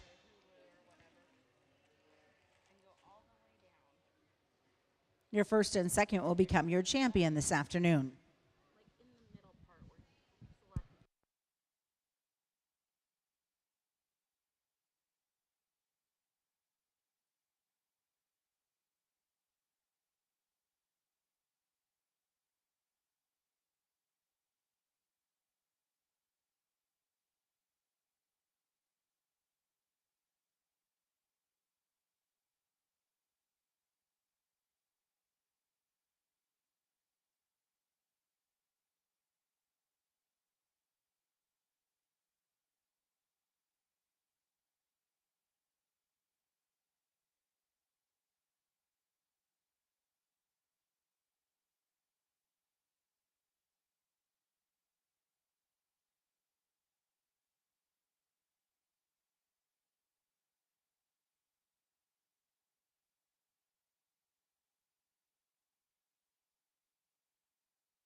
A really, really nice trio of Charlets that come out next. And there's certainly give and take between this top pair. And I think both heifers offer a tremendous amount of quality. To me, the one that's maybe just a bit more our style in terms of her cow feature, her proportions, and her structural build is the young lady here at the front. I think a heifer that fundamentally is so, so good in terms of her feet and legs, the way that she gets out and navigates the ring. She's really loose spine. She's really flexible down at the surface. And and she matches that with just a super proportional look there from the side. Now, you can argue she's not as refined about her head. She's not as clean down there through her throat as the heifer that comes in second, but for me, I still think it proportions really well with her added body and volume there from the side. I like that one to win. And it's not to take anything away from the young man here in second, because this one's got as many cool parts as any. She's really high tying. She's really refined and cute in terms of her head and her neck and her front end construction.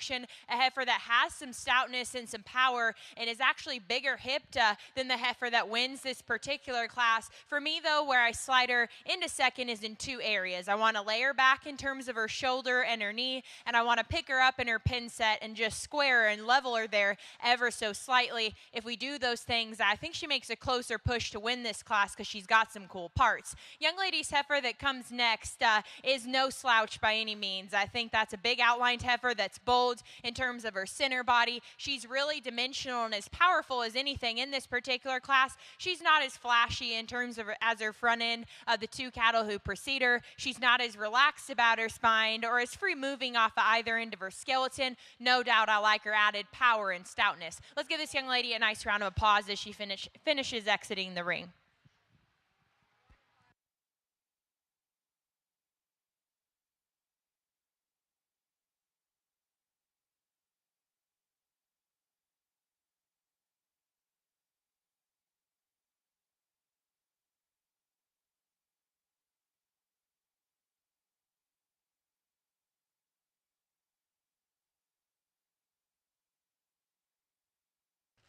And congratulations in our Charlet. First and champion goes to Tatum Carlson. Reserve will go to Brecken Wendt, and third to Kai Haggerty.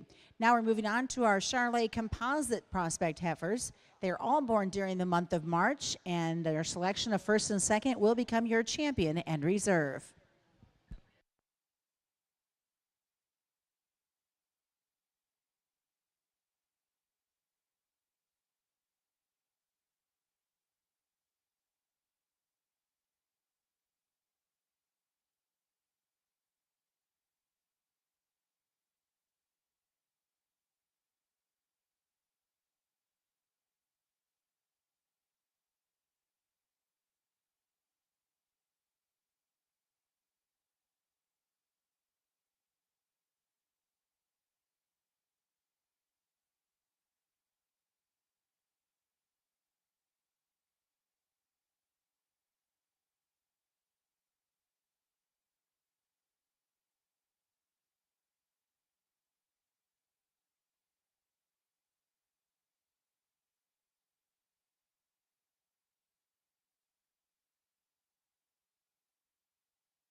Again, I'm going to keep these three exactly as they came into the ring. Young man's calf that's going to win this particular class from shoulders back. I like a lot of things about this heifer.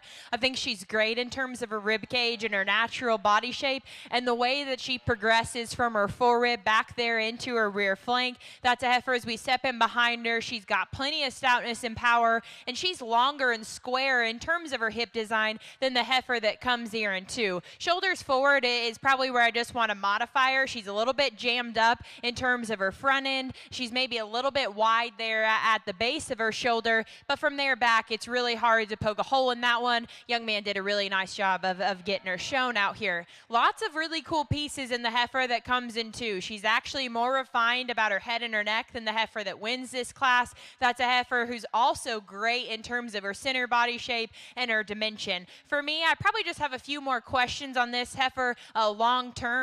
Just her length of cannon and her shortness of hip to me reads a little bit quicker and earlier maturing in terms of her type and kind. She too is one I want to just lay back in terms of the angle of her shoulder and her knee ever so slightly. Not to discredit that one. She's presented awesome, still very, very high quality. Young lady's heifer that comes in three. I like how green and honest she is in terms of her condition today. A really long-sided heifer that's got some natural stoutness of foot and bone. This one to me just came in the most pieces amongst this this trio of cattle. She's lower tying in terms of where her neck comes into her shoulder. She's lower in terms of her pin set, and consequently just doesn't balance and piece everything together to compete any higher at this class today. Young lady still did a really nice job with her. Let's give her a nice hand as she exits. And congratulations in our Charlotte composite. First will go, and of course, champion for this division is to Kason Carlson. Second in reserve is Ben Clement. And third will go to Bo Potswiskal. Moving along now, we are going into our key prospect heifers. This will also be a single class, 4 entries, and born March, April, and May.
I think some challenge presents itself in this class, but I think the challenge and discussion is between 2 and 4, because I think the young man's black and white heifer wins this class rather handily. One that here from this view, you just have to appreciate in terms of the way that she balances and proportions. Everything matches together extremely well. That's a heifer that's still attractive up front. She's good-bodied. She's square and level in terms of her design. And compared to the heifer that comes here in second, she's quite a bit stouter in terms of her pin width and her natural body dimension. Now, that heifer's not perfect structurally. While I think her skeletal angles read good, she's probably not the most coordinated and square in the way she utilizes her hock, but still an easy class winner for us. Probably more of the discussion comes between 2 and 3, and why we land on the young lady's heifer here in front of me to say in 2 is she most closely emulates the look of balance of our class winner. That heifer is quite a bit better from her chest into her forerib and back into her rear flank than the heifer that comes in 3. She's square and more correct in terms of her hip design. We like those things about her. And with that, I still think she's more ladylike in terms of the shape of her head and her neck. Now, for me, why she's second is when you step in behind her and get this view here, that heifer's got to be stouter and more dimensional in terms of her upper hip. She's got to be square and truer in terms of her pin set. That's where the heifer in 3 has the advantage. As you step in behind them, this heifer actually is really bold in terms of her rib cage. She's dimensional and stout in terms of her upper hip and stouter boned at the surface. Really like those things about her. To me, this heifer, the longer she's out here, she just comes in a few more pieces. She wants to run downhill ever so slightly. She's a little bit shorter and rounder in terms of her hip design, and her underlying balance just doesn't proportion as well as that heifer directly in front of her. Still a really highly presented one to land in 3. A lot of the same things can be said about the young man's heifer that comes next. This is a highly presented heifer that's great and tremendous in terms of her lower body progression and her added stoutness and power from behind. I like all those things about her. Again, she just probably comes to me in a few more pieces. She wants to run downhill ever so slightly. We could maybe strengthen her behind her shoulder blade just a nickel and lengthen and square in terms of her hip design. If we do those things, I think she pushes higher in this class because she's got a cool look, some added stoutness, and is really cowy in terms of her feature. Let's give this young man a nice round of applause. He did an awesome job showing as he exits the ring. And congratulations out of our key prospect heifers. First and champion goes to LJ Wells. Second in reserve is to Kasha Elbers. Third will go to Jalen Wolfinger. And fourth to Grayson Kraus.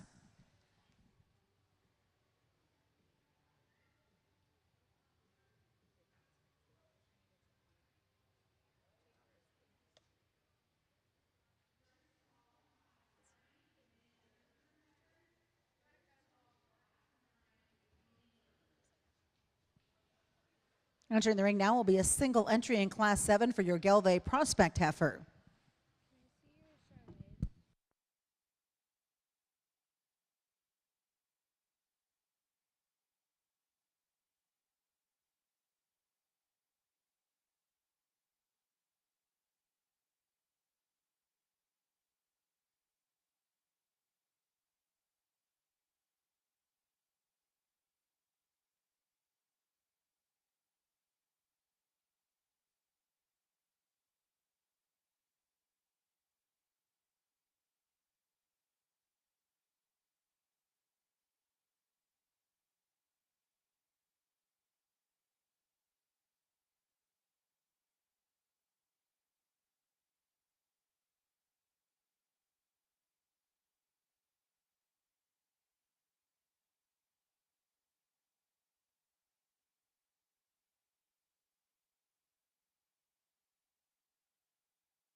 Single entry in our Gelve show, but a female that I find a tremendous amount of use in. And she's maybe not just the most flashy from the profile, but no doubt a female that's incredibly practical and functional in her type and kind, a good structured one that's awesome bodied, moderate in terms of her frame size, and still has some skeletal width from behind. Young man's doing an awesome job with her. I think he's going to be super happy when he turns this one out and has her as a cow. Let's give him a big round of applause.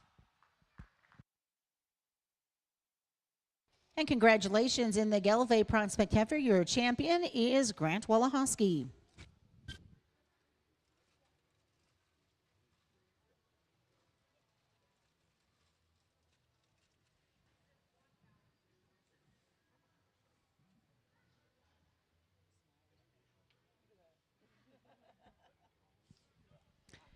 We're moving on now to class number 8.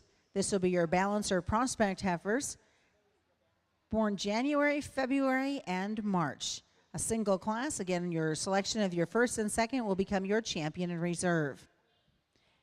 And just a reminder to our youth that are showing, when you are handed that red ribbon, it means you get to come back to compete in showmanship later this afternoon.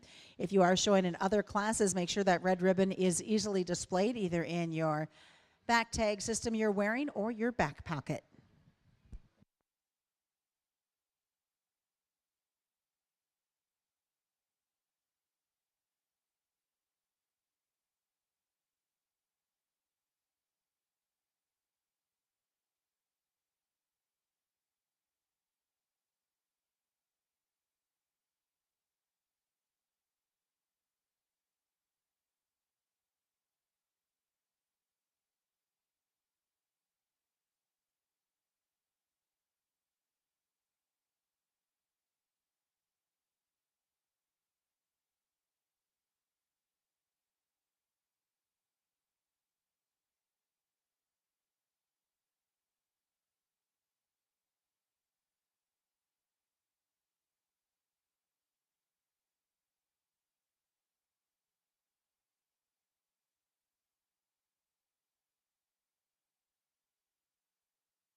Susan, we've been talking about, youth opportunities here at the Fall Edition, but really want to remind all the kids, if you'd like to be a part of the Aspiring Young Cattleman program. And Susan, you remember when we started that, and we're going to pick on, there's a breeder around side here that's been very successful as far as his involvement in that. And JJ Beeler standing over here off to the south by the entrance gate from Orleans, and he's been a consignor to the Classics Winter Edition all 33 years. I'm hoping he's working on his 34th consignments and got some heifers or bulls picked out for that winter edition. But, there's a young man in the ring here that we talk about the Aspiring Young Cattleman program. And when we started and we paired this young man with the breeder, he was a club calf guy. And yep. I tell you what, you remember I said the look on his face when he found out he was going to be partnered with a Gelve Balancer breeder was like, Renette, what are you doing? That's not a club calf breeder.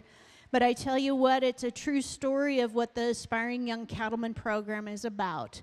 And it's about developing a relationship. And, this young man partnered with J.J. Beeler. On equality and in different situations could likely win their class. For us, though, the one that we just keep coming back to is the young man's heifer directly here at the front. And she's maybe a little bit greener, younger, and smaller than the two cattle who come behind her. But fundamentally, I think this one's really good in terms of the things she pieces together. From the side, that heifer is naturally really high tying in terms of where that neck comes at the top side of her shoulder blade. She's loose in terms of her spine when we set those cattle into motion. Good in terms of her body shape, and a female that's square, leveler, and more correct in terms of her hip and hind leg construction than the heifer that comes into. If you get a little critical on that one, as you set her into motion, she wants to drop down in her loin ever so slightly, but I think that's a really nitpicky thing on a heifer that's got a tremendous amount of quality and a really, really bright future. From her hip forward, I like a lot of things about this heifer in second. That one's got an elite look about the front 1/3 of her skeleton, So tall-shouldered and elevated. She's more tucked up in her chest, actually, than the heifer that wins this class, and draws back to be really long-sided and awesome in terms of her look from the side. I read that heifer to maybe not be as relaxed in terms of her front knee as the heifer that wins this class. She's got a little extra set to her hind leg, and it's just not as square and attractive in terms of the way it sets down at the surface as our class winner. But again, that's another one I think has a tremendous amount of upside. Now, if you're standing ringside and say this heifer in 3 is the boldest bodied, the highest performing, and the most powerful, you're not wrong, because she is that. And of this class, she overwhelms everything in terms of center body dimension, stoutness of power, and I love those things about her. For me, when we're talking about prospect heifers and reading into some future, this heifer is probably a little bit further along in terms of her condition. Because of that, she's not as refined and attractive at the top side or bottom side of her neck,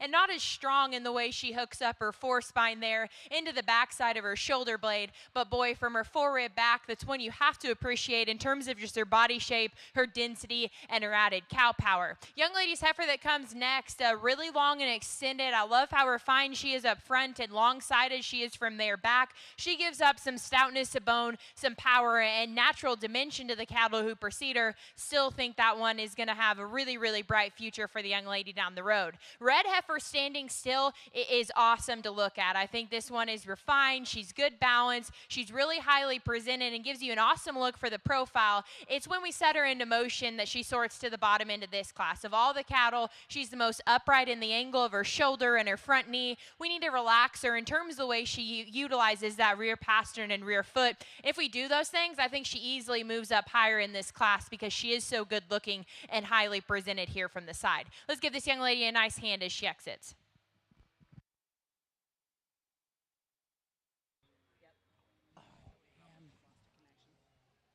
Here's the results coming out of Class 8. First and second will go to Easton Bowes. Those will be your champion and your reserve champion balancer. Third is to Spencer Wolohoski. Fourth goes to Brinley Albert, and fifth to Paige Wolohoski. We're moving on now to our miniature Hereford single entry, and the selection will be your champion as well.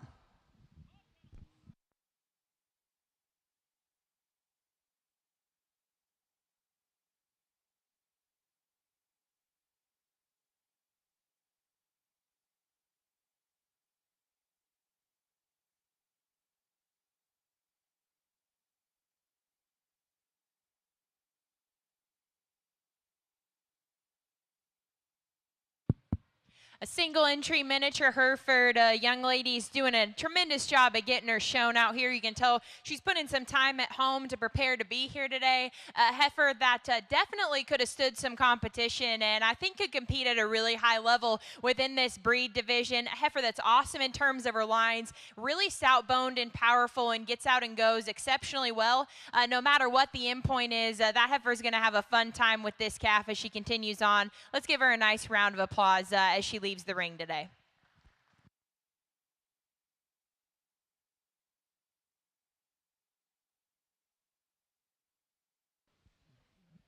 And congratulations to Berkeley Wendt, will be your champion miniature Hereford exhibitor.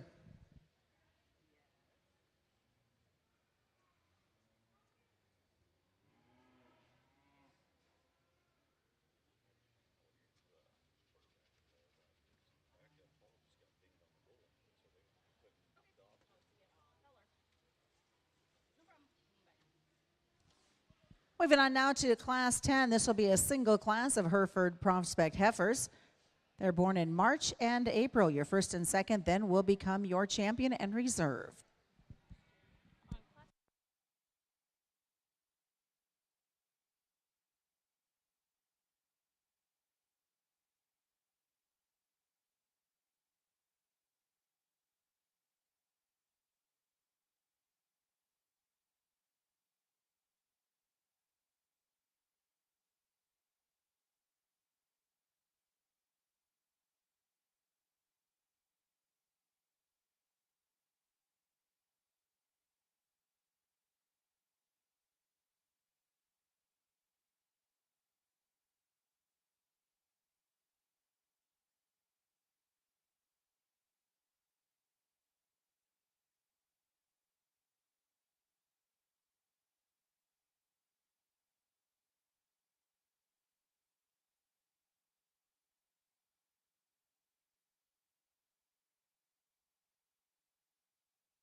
pair of really two different type and kinds sort up at this class, and if you wanted to switch them, I wouldn't argue with you. The heifer we just read more future in and more later maturing look, I guess, is the young lady's heifer here directly in front of me. That's a calf that's longer, fresher, and more refined about her front 1/3. I think she's more genuine and honest in terms of her condition for this stage of the game. A really long-sided heifer that's got a nice hip and hind leg construction. You know, if we could change her at all for being a shot greener today, she's plenty hard in terms of her center body dimension. She's not as wide and powerful as the heifer that comes into, but again, I think there's a few more pieces of just quality, balance, and eye appeal in this heifer, and I like her freshness for this stage in her life. Young lady's heifer that comes next is no doubt the overwhelming one in terms of just cow power. She's really deep-sided, she's bold, she's dimensional, she's wide as we step in behind her. For me, though, for this stage, I want to pull that one back in terms of her condition, make her a shot fresher in terms of her head and her neck and the bottom side of her throat.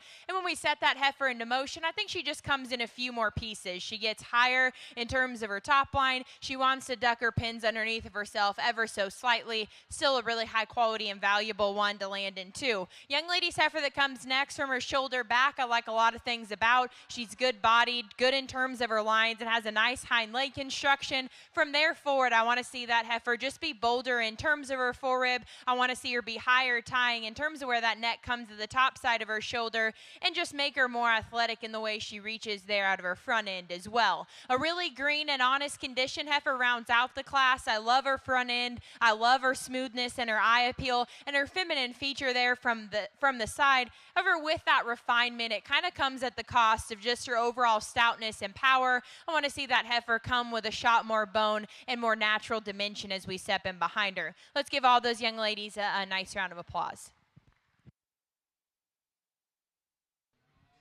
Here are results now coming out of Class 10. First will go to Emma Stahlbommer. Second is to Kinley Fadig. Third is to Emma.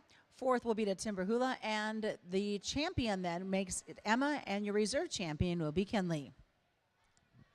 Now starting on our polled Hereford Prospect Heifers. This is our first class. These will be born in April and May.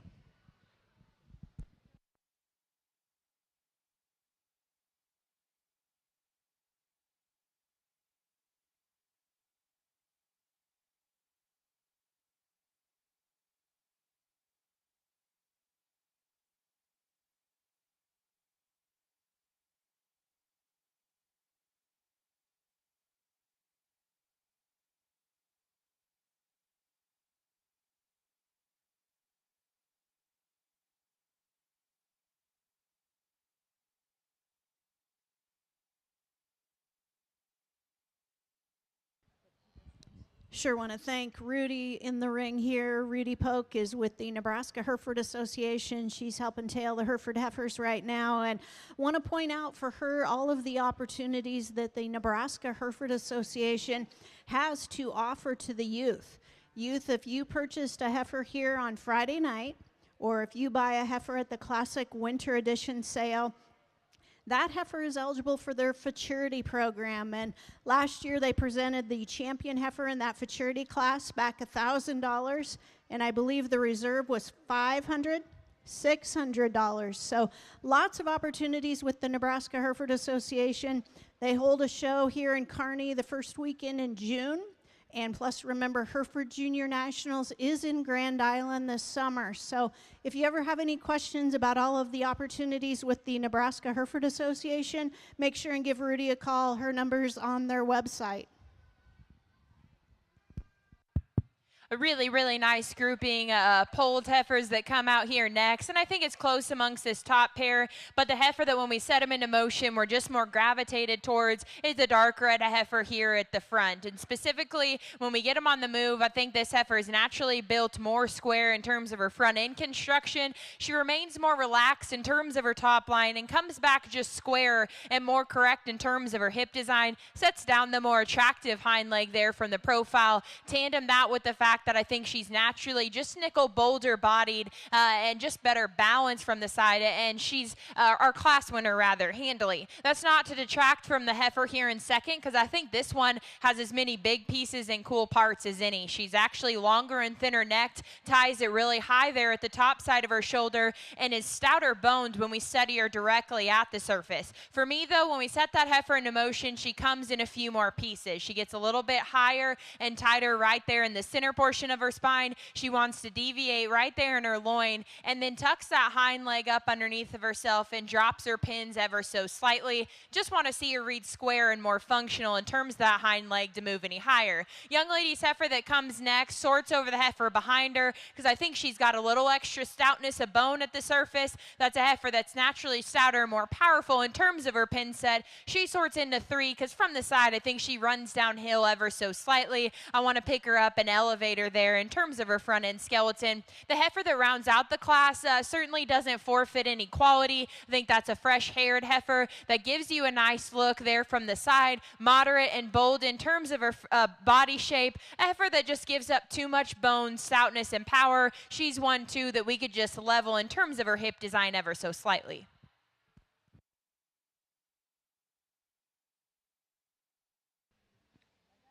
Here's your results coming out of Class 11. First we'll go to Graydon Forbes. Second is to Mahia Jones. Third will go to McHenry Jones. And fourth is to Kara Bartles. Moving in now to Class 12 of our Polled Hereford Heifers. These are all born in the month of March. Sorry, I haven't seen you over here. You just came over. So what's the score? We won the first set. Okay, for those wanting to know the score of the Husker volleyball, the first set was 1.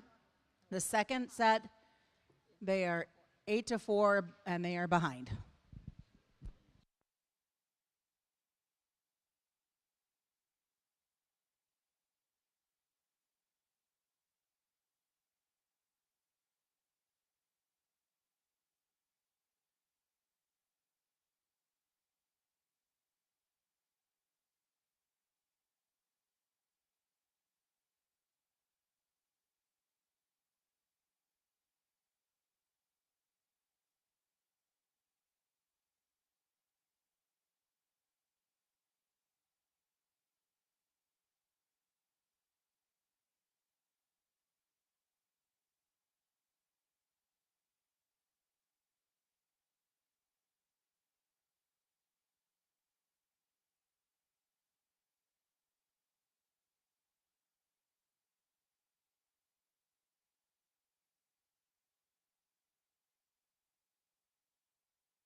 Another really good class. I'm going to leave these top two how they stand here before me. Young Man's Dark Red Heifer, I think, is one that it just proportions really well from the side.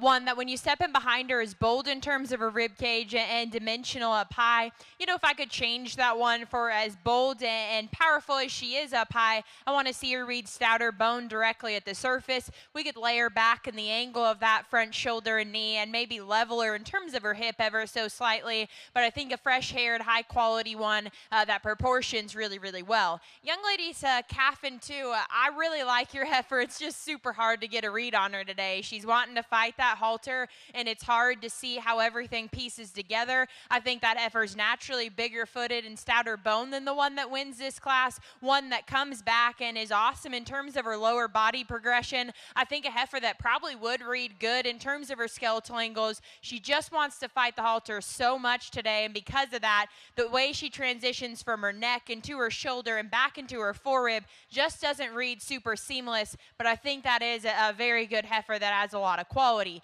Young Man's heifer that comes next, you have to appreciate just in terms of her stoutness and her power as you step in behind her. A really bold-bodied female that's dimensional in terms of her upper hip. She's one we need to change from a structural perspective. Give her more flexibility there out of her front knee and set her down softer in terms of her rear pastern. Young lady's heifer that comes next, really basic in terms of her type and kind. I think that's a great bodied heifer that's square and true in terms of her hip design, good in terms of her structure. I want to give that heifer more stoutness of bone and more clearance and squareness between her hocks as she turns and goes away from me. Heifer that rounds out the class is a really long-sided type of female that's extended and elevated up front. I like those things about her. That one needs to be softer in terms of the center portion of her skeleton. She too could be squared up in terms of the way she utilizes her hock as we step in behind the cattle. Tremendous class. Let's give all those exhibitors a nice hand.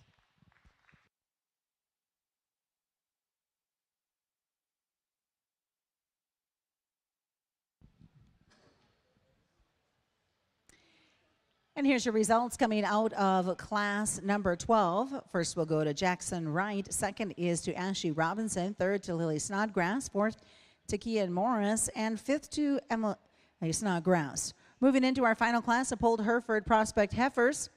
There should be 3 entries in this class, all born during the month of February.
Really a nice heifer to sort up at the top end of this class, and one that has a few advantages than the heifer that comes directly behind her. When we study this pair side by side, I think this heifer is longer, thinner necked. She attaches it higher there at the top side of her shoulder. A heifer that's naturally bolder and rounder in terms of her rib cage and her body shape. And when we study her at the surface, I think she's got more natural foot and bone, all things that I really like. A heifer that handles her added dimension and stoutness on a really nice nice set of feet and legs when she gets out and goes. No doubt the young man's heifer in second is the bigger scaled, longer, more extended option. That's a heifer that's really long-bodied and good in terms of her lines. Got a really, really nice and functional hind leg. I read this heifer to be a nickel more upright in the angle of her shoulder and her front knee. I didn't read her to be as soft and bold in the center portion of her skeleton or feature as much stoutness of bone and power as we step in behind them. Still a really, really high quality one to land in too. A useful type of female comes in 3. She's moderate in terms of her size, bold in terms of her center skeleton and her body shape. A female that actually features some stoutness of bone. She just gives up quite a bit in terms of balance and eye appeal. She's a little bit of a lower tying heifer that wants to run downhill ever so slightly. Young lady did a really, really nice job of getting her shown. Let's give her a nice hand.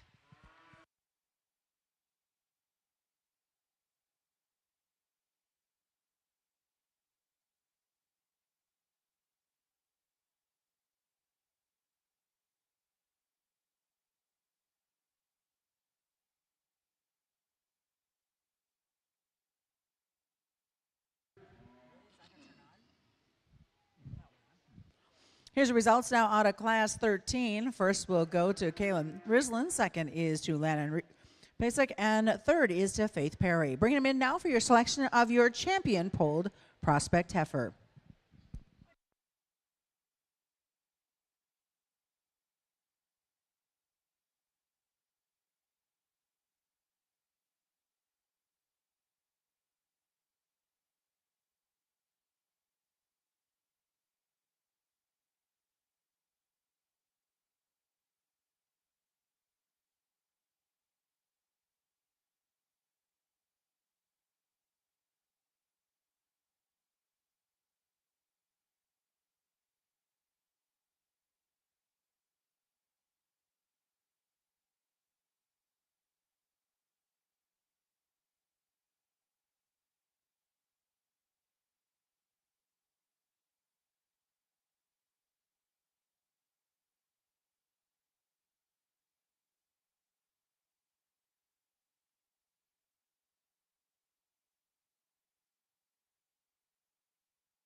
Really nice polled Hereford lineup as we get all of our class winners in respective seconds back out here. And to me, as Bodie and I discussed it, there's really 2 that it comes down to and I think are in contention out here. They're both a little bit different in terms of their type and kind. One is maybe a nickel bolder, stouter, and more powerful in terms of her proportions. The other one is maybe a shot more extended and just reads with more longevity in terms of her look. Got an awesome structural build. I'll go out and show you which 2 we like. Let's go ahead and give all of these polled Hereford exhibitors a big round of applause.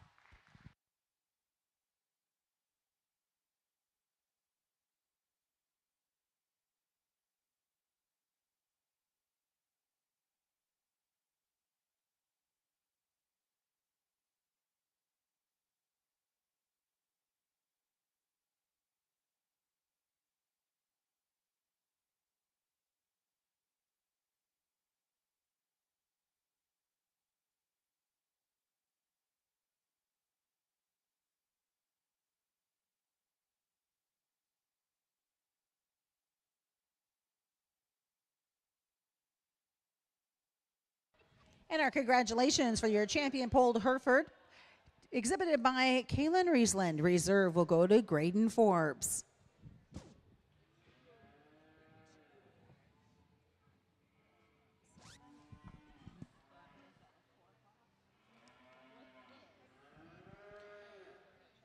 We're getting ready to bring in our single entry for the Limb Flex. This will also become your champion Limb Flex prospect heifer, born February 9th.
single entry in the limb flex division, but certainly a heifer that I think offers a lot of quality. And from her forerib back, a lot of things I really, really like about this female. I think she's great in terms of her underlying progression and balance, tremendous in terms of her center body, a heifer that's square and attractive in terms of the hip and hind leg that she sets down as she gets out and goes. I'm not going to tell you she's just the most refined about her head or the sharpest about her neck, but I certainly think it proportions with the rest of her skeleton. Really nice single entry. Let's give him a big hand as he exits.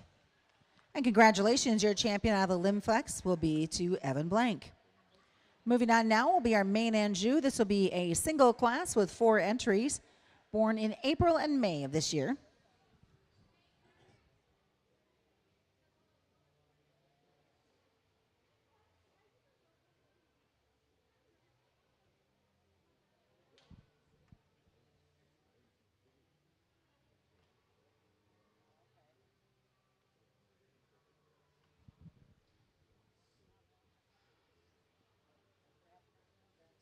He had to get back for something at school today. Okay. So there will just be 3 in this class.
Really high quality pair that sorts up at the top end of this class. And young lady that's going to lead off, I think's got a calf that's just really cool and got some really cool parts, particularly when we study her here from the side. I don't know how much more refined you could get one in terms of their head and their neck. She's super flat and smooth shouldered, and yet from there, even though she's maybe not the most overwhelming in terms of depth, I think her lower body progression reads really, really good in terms of her body shape. She's got a stout upper pin set and some bone to go along with it at the surface. If you're going to get really, really nitpicky of that heifer, she's maybe one we just like to stouten in terms of her jawline. She's maybe one that could come with more natural width there at the base of her skeleton in terms of her clearance of her hocks as she turns and goes away from you, but really, really nitpicky things on a heifer that's got a tremendous amount of quality and a lot of really, really cool parts. Young man's heifer that comes next is the advantage in terms of skeletal width, power, and dimension.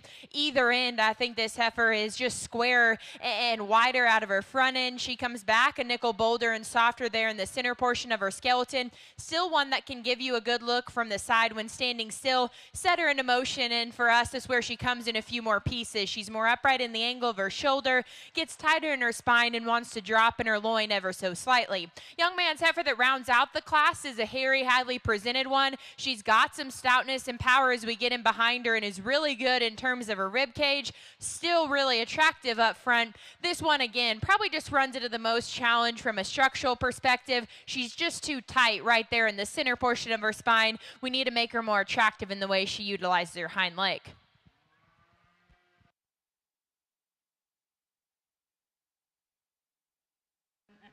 And here's the results coming out of Class 15. First will go to Vienna Cell, second to Baker Bremer, and third to Carbon Conk.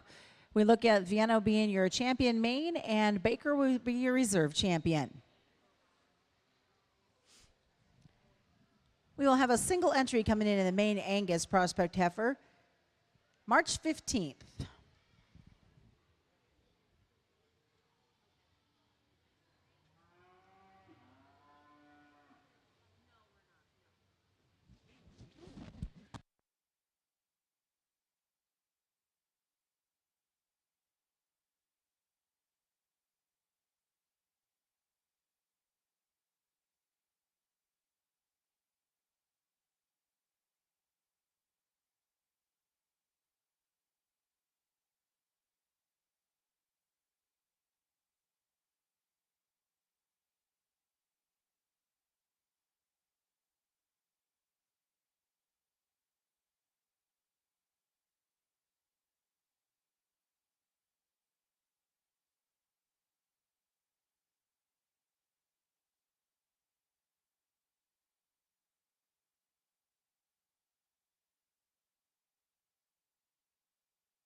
A single entry main Angus heifer that the young lady brings us next, and one that I think from a balance and proportion standpoint is very, very good when we study her here from the profile. I think that heifer transitions from the front 1/3 of her skeleton back into her body shape really, really well. A heifer that gets out and goes adequately when we ask her to set in motion. If you're going to get critical on that one, when you step in behind her, she's not the most overwhelming, wide, bold, or powerful in terms of her body shape or her stoutness, but from the side and in motion, one that you really, really like. Let's give this young lady a nice round of applause as she exits.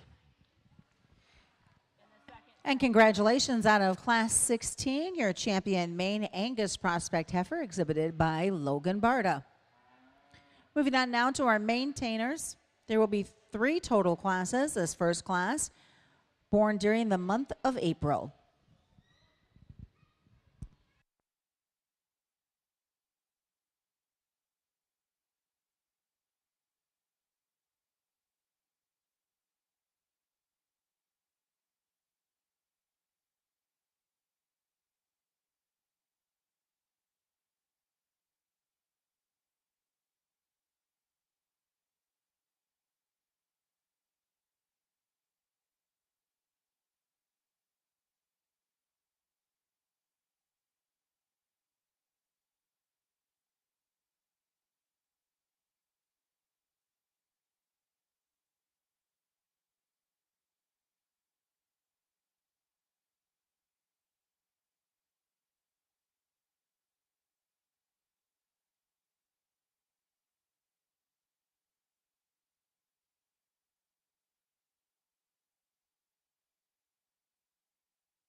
A nice class to start off our maintainer show. I think it's close between 1 and 2. Ultimately, I think the young lady's heifer we're going to use to lead off just has the advantage in terms of hip and hind leg construction when we set the cattle into motion. As they get out and go, not only do I think she's a little bit longer hipped, but I think she's square from hooks to pins and sets down the more attractive and comfortable hind leg as she gets out and goes. From there, I think that's a really bold-bodied female that's dimensional and can still balance in proportion with a good look from the side. Young lady's heifer in 2 is actually fresher in terms of condition. She's sharper and more attractive at the top side of her neck and higher tying, a really long spine type of female that gives you an awesome look here from the side. I didn't read her as bold in terms of her body dimension. More importantly, where she goes second is when set into motion, that heifer wants to drop her pins ever so slightly, and it just has a little extra set to that hind leg. It's not as attractive in the way it takes to the surface. Young lady's got a calf with some big pieces that comes in 3, a really thin neck type of heifer that's super stout boned, has plenty of power and dimension as we step in behind her. Today, she's just giving up quite a bit of performance. She's the greenest in her condition and just needs a shot more softness in the center portion of her body to move any higher. Let's give this young lady a nice round of applause as she exits.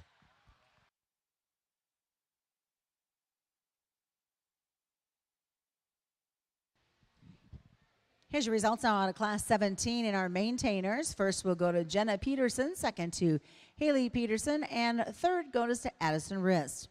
Moving on now to Class 18. Class 18 born during the month of March. There should be 2 entries.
young man's heifer that wins this class, I want to compliment him. Yesterday he came in here and this heifer maybe wanted to give him a little bit of fits, and yet he's out here again today working hard and having a good time, and we love to see that. And he's got a really good heifer on top of that. That's one that in terms of her balance and eye appeal, I think is really, really good. That's a heifer that's attractive up front, high tine, good in terms of her body shape. More than anything, I really, really like that heifer in terms of her build and her skeleton. She's athletic off of either ends and really soft and flexible. I think a nice place to start in this particular class. I love the power, the dimension, and just the rib shape and the brockle-headed heifer that comes here next. No doubt one that's a notch stouter boned and more powerful when we step in behind this pair. With that, though, she just reads me a shot rounder and coarser in terms of her basic build. There at the base of her shoulder, she's a little bit shorter and rounder in terms of her hip design. No doubt one you have to appreciate for added power. Let's give both those exhibitors a nice hand.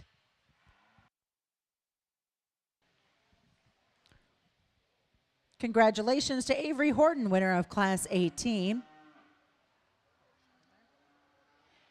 And second, we'll go to Claire Scheidler. Moving on now to our final class of maintainers. This is Class 19, 2 entries born in January and February. We'll make that champion maintainer selection after this class.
I'm going to keep this pair as they come in, and it's nothing to take away from the young lady in second, but I still think the young lady here directly in front of me wins rather handily. And I think this heifer is really cool in terms of her natural stoutness of foot and bone directly at the surface. That's a heifer that's long-necked, long-sided, and still square in terms of her hip design and good in terms of her body shape.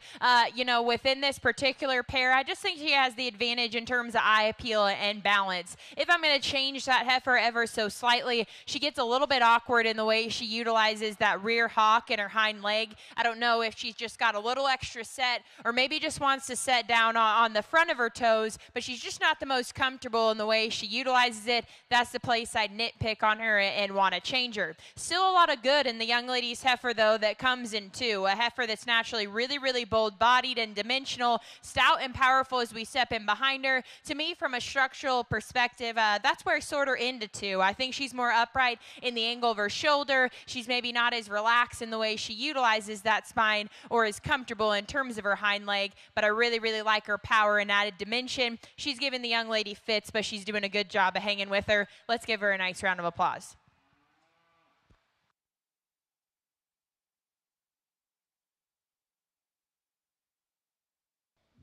And congratulations out of class 19. Josie Wilson will be first. Second is to Justice Curry. We're going to bring in our first and seconds now for the selection of your champion maintainer.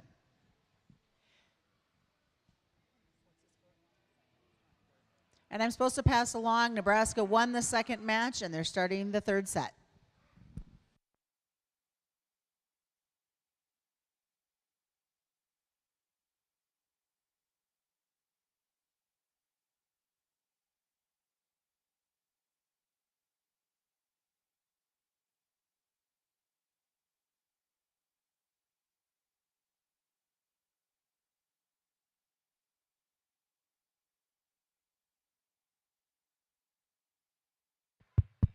As we get our class winners and seconds back out here, we'll keep things moving along. I think there's two that fit together really, really nicely in terms of their level of quality and just the future they still have ahead of them. Between that pair, there's one that's just got a nickel bit more in terms of stoutness and power. Young lady out of the last class will be our champion. Young man out of the second class will be our reserve. Let's congratulate them.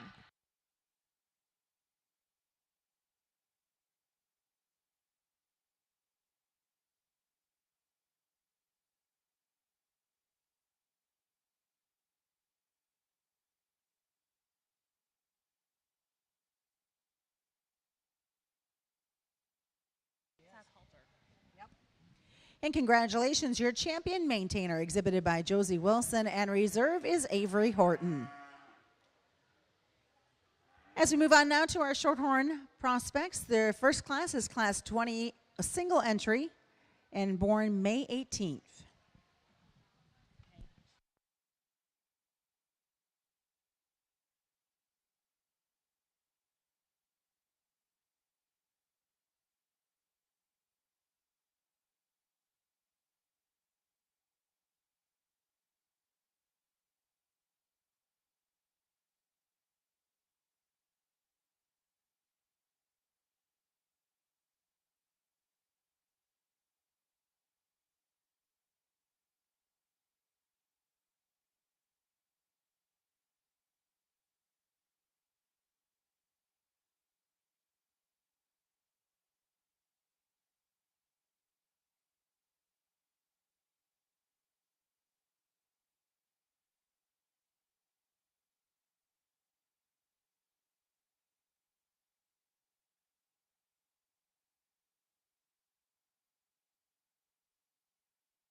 A single entry to start off for our Shorthorn breed, and a heifer that from her pins forward I like a lot of things about. To be that refined and attractive about her neck and smooth shouldered, and yet to still come back that deep and bold in terms of her center body, I think is really, really impressive. She's good in terms of her lines. Like I said, from her pins back, I maybe want to see that heifer just read a nickel longer in terms of her hip and stouter in terms of her pin set. She's one that we could square up in the way she utilizes her hock from behind ever so slightly, but again, a really highly presented, high quality one. Let's give her a nice hand as she exits.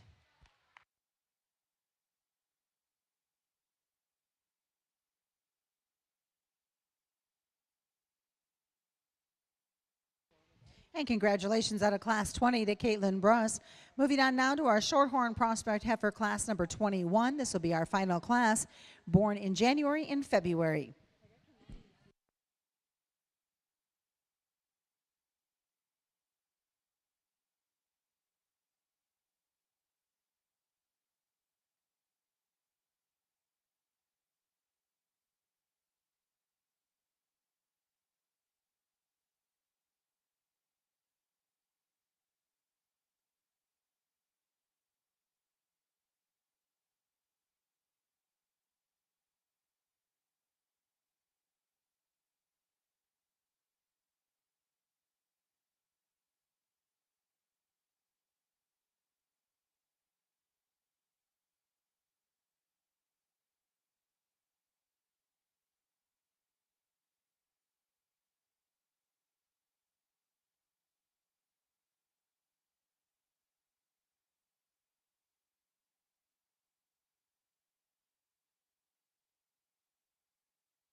I think a logical place to start with the young man's dark red heifer in this class, one that rises to the top rather handily just because of her body dimension, her balance, and her proportions here from the side. A heifer that has the distinct advantage in this class when we set the cattle into motion, where I think she's the most correct in terms of her skeletal angles and the most relaxed in terms of her spine. Young lady's white socked heifer that comes next, I gotta compliment you. You maximize this heifer when you get her set up from the side, and you present her to a very high degree. I think she's great looking from the profile in terms of her balances and her proportion and attractiveness. For me, what sorts her into two is when we set the cattle into motion, she's just too upright in the angle of her shoulder. She's too tight in terms of her spine and has a little extra set in terms of that hind leg. It's not near as attractive in the way it takes to the surface. Young man's roan calf that rounds out the class is one that's tremendous in terms of her center body depth, her boldness of rib cage, and her added stoutness of bone and foot size at the surface. All things I really, really like. I thought this heifer fell out the most from just a balance and eye appeal perspective. She's not as sharp and attractive there about her head and her neck. She's a little lower pinned and just too straight in the angle of her hock. He did a really nice job with her. Still going to be an awesome cow for him. Let's give him a nice round of applause.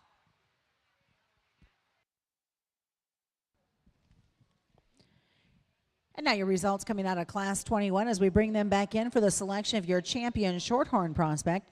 First will go to Colebrook, second is to Reese Locke, and third to Layden Henricks.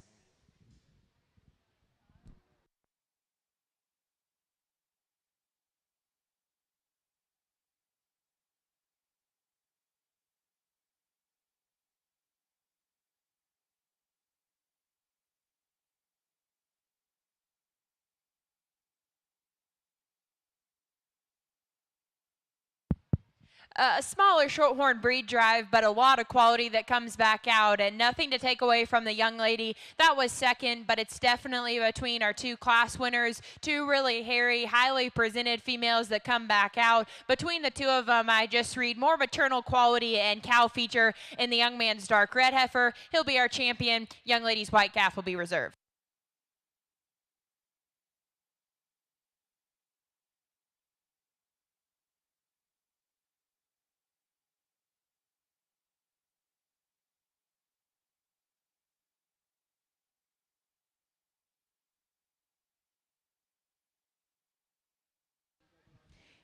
Congratulations, your champion Shorthorn prospect heifer exhibited by Cole Bruss. Reserve champion is Caitlin Bruss. Moving along now, Class 22. This is your Shorthorn Plus prospect heifer. Two entries in the first class. They were both born in April.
A nice pair of them. I'm going to use the young man's gold calf here to win out within this particular pair. When we study them side by side, I think this heifer has the advantage just in terms of foot size, stoutness of bone, and added depth and boldness of rib when we study them there in the center portions of their skeleton. A heifer that's naturally just a bit stouter and more dimensional in terms of her upper hip. Now, I'm not saying this one's perfect. To me, she's plenty kind of short coupled and jammed up in terms of her skeleton. I want to relax relax her in her spine and lengthen her in terms of her hip ever so slightly, but I don't know that the heifer in 2 is a complete improvement in that regard. That's why she still wins within this pair. A really long-necked one comes next. It's high tying. She's stout-boned. I like those things about her. A heifer that I still think has a lot of future and is probably a nickel more relaxed in terms of her spine. I thought she was the smaller-footed option that was harder in terms of her body and her center skeleton, one that we could just make more comfortable in the way she utilizes her rear hock and pastern. And congratulations in Class 22. First goes to Adam Elfs and second to Reese Locke.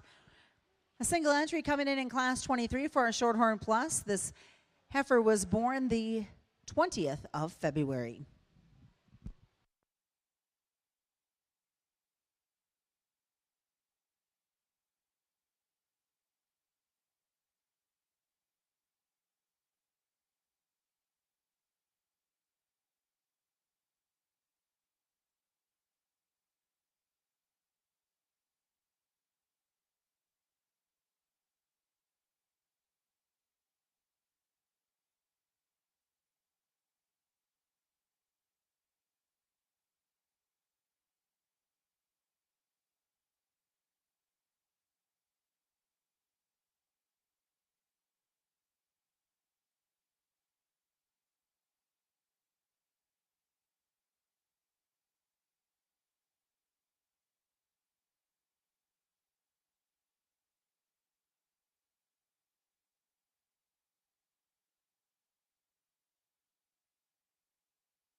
Really nice single entry young lady brings us, and one that's maybe not out there in any one area, but a female that I think is really basic, genuine, and good in her general type and kind. A heifer that's great in her body shape, got some power from behind. A heifer that when you study her directly at the surface is naturally big-footed and square in terms of her foot shape. If you could change her ever so slightly, we could make that one more feminine in her head shape, more refined in terms of her throat and down there in through her chest, but really nitpicky things on a fundamentally sound and really nice female for the young lady. We'll see her in the grand drive, or the champion drive here in a moment. Let's give her a nice round of applause.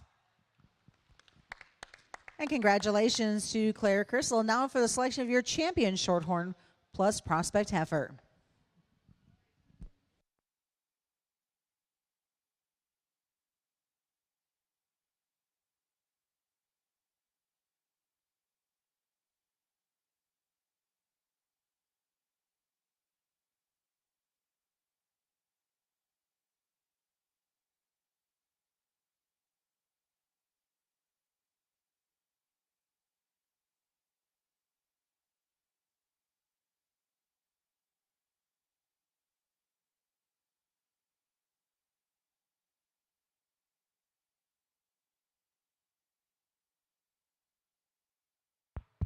As we get our breed drive lined back up out here, no doubt only 3 head, but a tremendous amount of quality. I think both of our class winners are really, really highly presented and look the part out here today. Between the two, though, there's one that just better suits us in terms of having a shot more maternal function and being more maternal in terms of their type and kind. Young lady out of Class 2 will be our champion. Young man will be reserved. Let's congratulate both of them.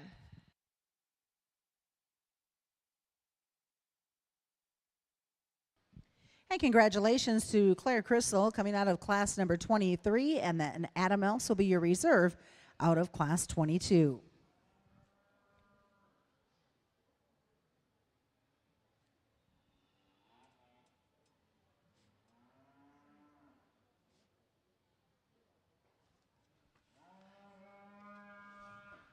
We're continuing on now to class 24. These will be your purebred Simmental Prospect heifers. This first class, born during the month of April. There should be 3.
Well, as we're rounding down to the last of our breeding heifer show here, you know, we still got a little bit left, but Susan, it's an appropriate time. Sure want to thank and do a huge shout out to all of our sponsors that made this event possible. And I know Nebraska Bull Service and Vogler Semen Center, they're a new sponsor this year, and extremely excited to explore all the opportunities we're going to create come February. I was just going to say, you've got some exciting things happening. If folks missed that announcement that you made earlier this week about what's going to happen with some bull sales during this February Winter Classic, they're not going to want to miss it.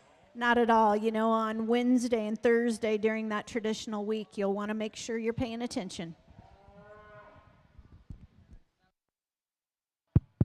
A nice pair of them as we get into our purebreds. And for me, an easy place to start with the young man's heifer here directly in front of me. One that's just more functional and maternal in terms of her type and kind. When we set this pair into motion, not only do I think this heifer is more athletic off of either end of her skeleton, but she's more relaxed in her spine, comes back square and more correct in terms of her hip design. Now, if you're going to get critical on this heifer, I think we could pick her up in terms of where her neck attaches and ties in there at the top side of her shoulder. As she gets out and goes, we could set that tail head in her ever so slightly, but really nitpicky things on a calf that wins this pair rather handily. Still lots to like in the young lady's baldy that comes in two. As you step in behind that female, she's really impressive in terms of her boldness of rib cage and her stoutness and power in her upper hip. She matches that in terms of her foot and bone work directly at the surface. To me, a heifer that just reads rounder and coarser in terms of her overall build and design. She's rounder and more open there at the base of her shoulder, tighter in terms of her spine, and just wants to get too round out of her hip. My compliments to both those exhibitors. Let's give them a nice round of applause.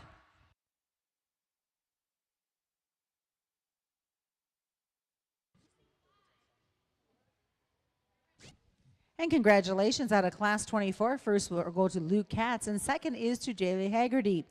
Moving on now to Class 25 of our purebred Simmentals, born during February and March. And there should be 4 entries total in this class.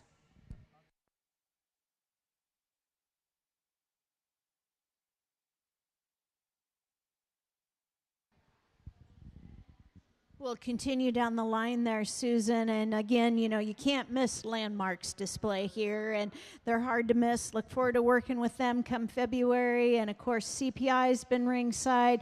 Recognize Lee with L&M Technologies from Urbana, you know, the Hillsborough trailer. If guys are looking for a trailer, make sure and talk to them. And the red checkerboard, you know, that's an easy one to spot. Very much so, and Randy has been a part of it since the very beginning.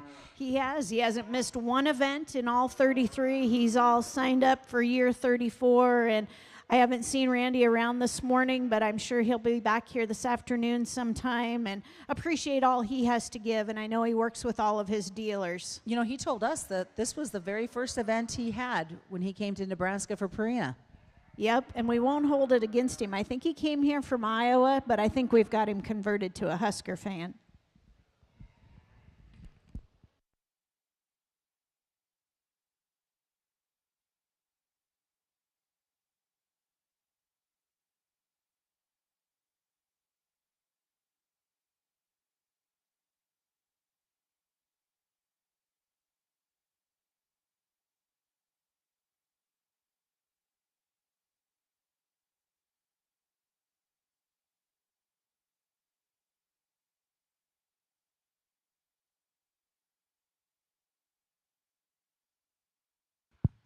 Again, I think an easy place to start with the young ladies heifer here at the front that's going to win in this particular class. In standing still, there's a lot of things to really like in this female. I think she's really long and thin at the top side of her neck, a heifer that's smooth-shouldered and comes back really deep and soft there in the center portion of her skeleton, square and long in terms of her hip design. I can get a little bit more critical of that heifer when we set her into motion. I think as she gets out and goes, we want to strengthen her right in behind her shoulder, make her bold bolder in terms of her forerib and strengthen her in her loin ever so slightly, but still really nitpicky things on a calf that wins rather handily. I actually thought there was probably more discussion between 2 and 3. I think the young lady's calf here in 2 just has the advantage in terms of underlying balance and squareness of hip when we study him there from the profile. A heifer that's really, really bold and dimensional. She sorts into second in this class because she's not as clean there in terms of her front end construction or as functional in terms of the way that she utilizes her hind leg.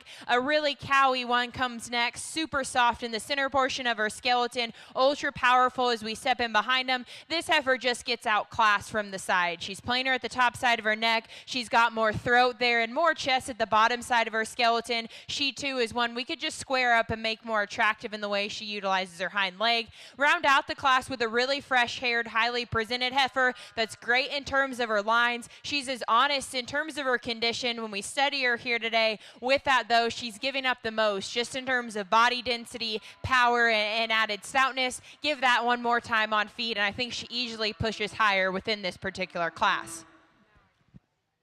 Here's your results now of Class 25. First will go to Caden Kamernick. Second is to Natalie Boyer. Third to Blake Hansen. And fourth to Gracie Clausen. We'll have a single entry coming in for Class 26. After this class, we will wrap it up and bring in our selection of your champion purebred Simmental. This single entry born the 17th of January.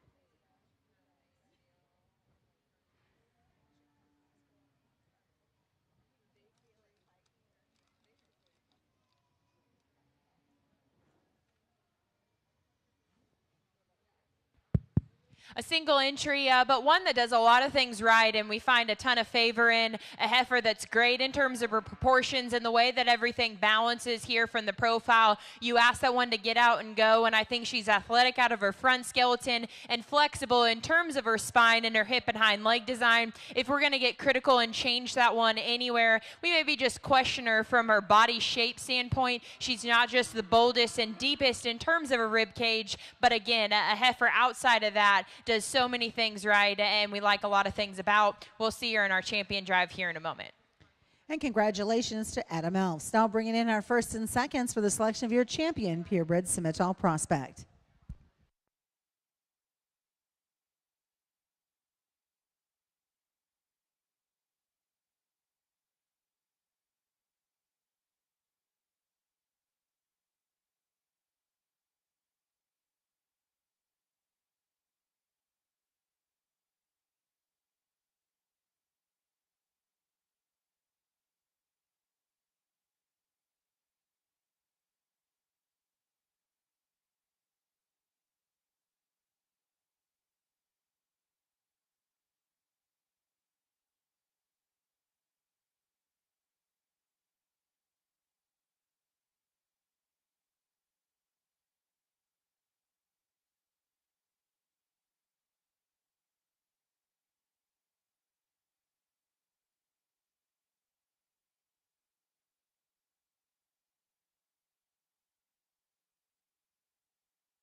Well, a really fun set of purebreds to work through, and as we get them back out here, I think all 5 of the cattle certainly have a lot of quality. For us, there's one that wins rather handily, and then from there, there's maybe a bit more of discussion for reserve. Please help me congratulate the young man out of our last class. He'll be our champion.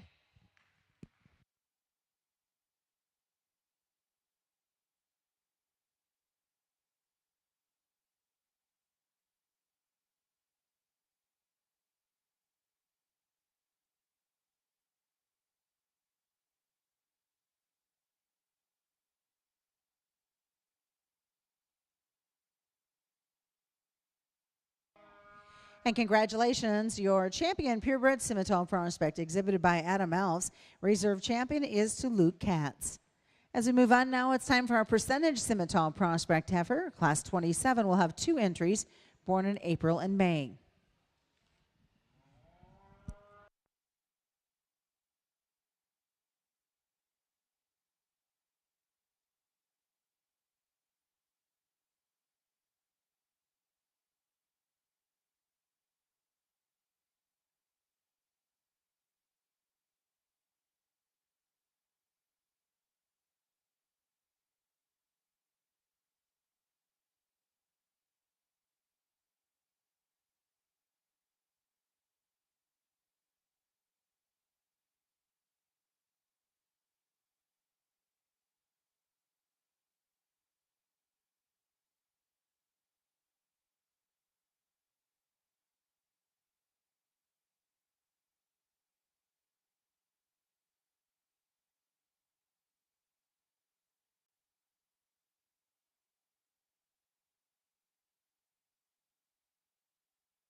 A nice pair that comes next. I'm going to use the young lady's Black Baldy here to win out within this particular pair, and a heifer that I think is at her best when we get this view here from the side. One that's really refined about her head and her neck, ties it super high there at the top side of her shoulder, and comes back great in terms of her lines in regards to her squareness and levelness of hip. All things that I really, really like in terms of the way she proportions here from the side. To get critical when we set that one into motion, she probably pulls her hock plenty for me. She's also one from that same view we could just make stouter in terms of her pin set and more dimensional, but that's a really, really good looking one from the side that's got a high quality presentation. That's why she wins within this particular pair. Without question, the young man's red Baldy, when we step in behind him, is the bolder ribbed option that's deeper in the center portion of her skeleton, really powerful in terms of her upper hip. With that though, she needs to match that at the base of her skeleton. She reads a shot more frail in terms of her foot and her bone, and from a balance and eye appeal standpoint, she's not as high tying and as square and level in terms of her hip.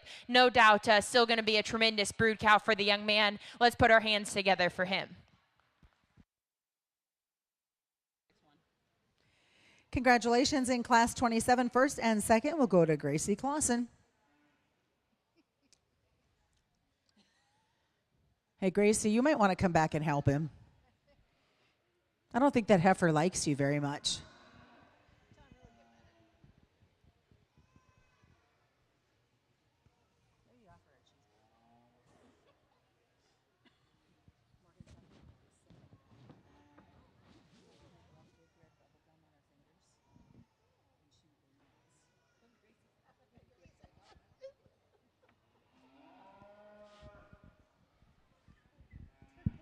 Don't worry, guys. She'll get the show thing figured out. She just wants to stay in longer. Pull.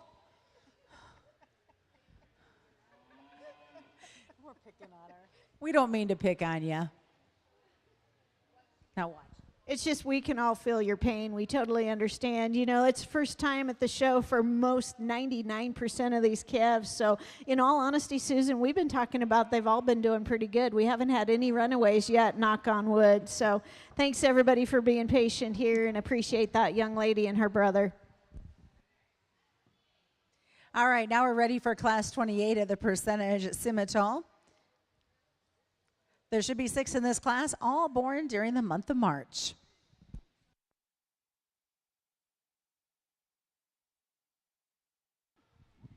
We'll get back to recognizing some sponsors here a little bit. And, you know, we've got lots of feed companies in the house, but we actually have a company in the house that can help us with our pastures. We know how much those are very important to us. And, you know, besides the moisture we get taking care of those pastures, want to recognize Abe Smith with Corteva and Brevant Seeds. And I tell you what, if you had kids that were here on Thursday for our educational day, the Corteva team just really rose to a whole different level. They brought in a drone. He actually talked to kids and taught them how to read a chemical label. He had sprayers here, talked to them about calibrating a sprayer, how to mix spray, talked to them about how the drones are really coming into play with spraying pastures, spraying fields, and even doing some planting in some cover crops too, Susan. So again, huge shout out to Corteva, and if you see Abe Smith around or anyone ever, make sure and tell him thank you. And what's cool around that about all of that and the things that you guys do is they can take those nuggets of information and bring them back home to mom and dad, grandma and grandpa and say, okay, this is what I learned. Can we implement this?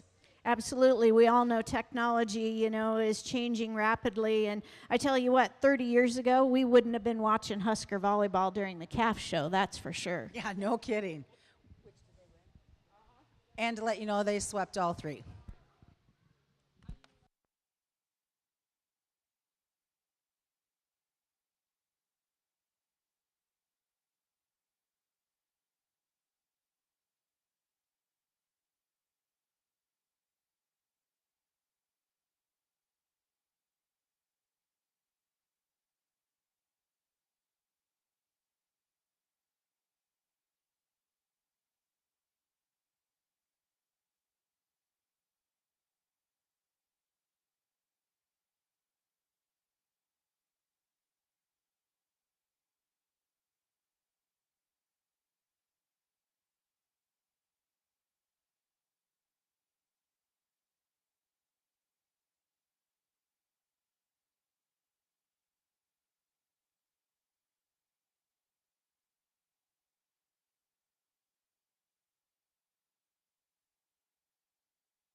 A good class, and yet the young lady here at the front wins and does so rather handily. One that's fresh, tremendous bodied, good looking, and awesome in terms of her proportions. Gets out and goes exceptionally well off of either end. Just a really easy place to start for us. Probably more of the discussion comes between 2 and 3. I elected to use the young lady's heifer here in 2 because I just think she's more ruggedly constructed in terms of her build. Bigger footed, stouter boned. When you study them here from the side, I think she's bolder right there in terms of the center portion of her skeleton than the heifer that comes in 3. Now she's not as sharp and attractive through her front end or square and level in her hip as the heifer that comes in 3, and that's where her big advantages lie. I think this heifer probably is a nickel more attractive when we study her from the profile, high tying, refined up front, and square and more level in terms of her hip. When we set that one into motion though, she's plenty upright and straight in terms of the angulation of her shoulder. I want to relax her in terms of her spine ever so slightly.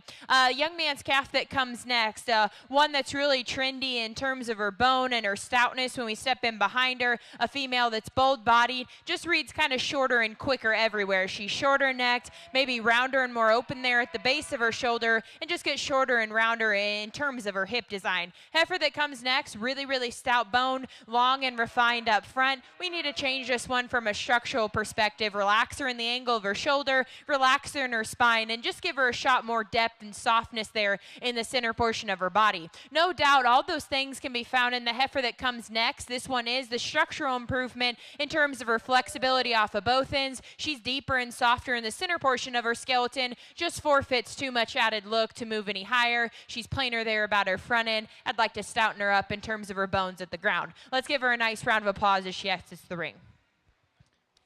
And congratulations, results out of Class 28. First will go to Madison Linneman. Second is to Weisi Lang. Third is to Bailey Snutlick. Fourth to Skylar Sudek. And fifth is to Claire Rasmussen. Sixth will go to Natalie Boyer. This is our final class of percentage scimitals, class number 29. There should be 5 entries for this class, born in January and February.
Really high quality pair that sorts in at the top at the end of this class, and yet the one that I think has the advantage just in terms of density and overall balance is the young lady's heifer here in front. When we study them at the ground, I think this heifer is naturally stouter in terms of her bone work. She's better in her lower body progression and the way she transitions there from her chest back into her forearm. A heifer that I think just proportions a nickel better and is stronger in her top line compared to this heifer that comes in 2. Now she hits me a little bit shorter in terms of her hip and rounder just in terms of her overall design, but really, really nitpicky things on a heifer that I think needs to win within this particular pair. When the young lady gets this 1 and 2 set up, she's got some intriguing pieces. That one is really, really refined and thin about her neck, particularly on the top side, and she comes back really, really deep in the center portion of her body.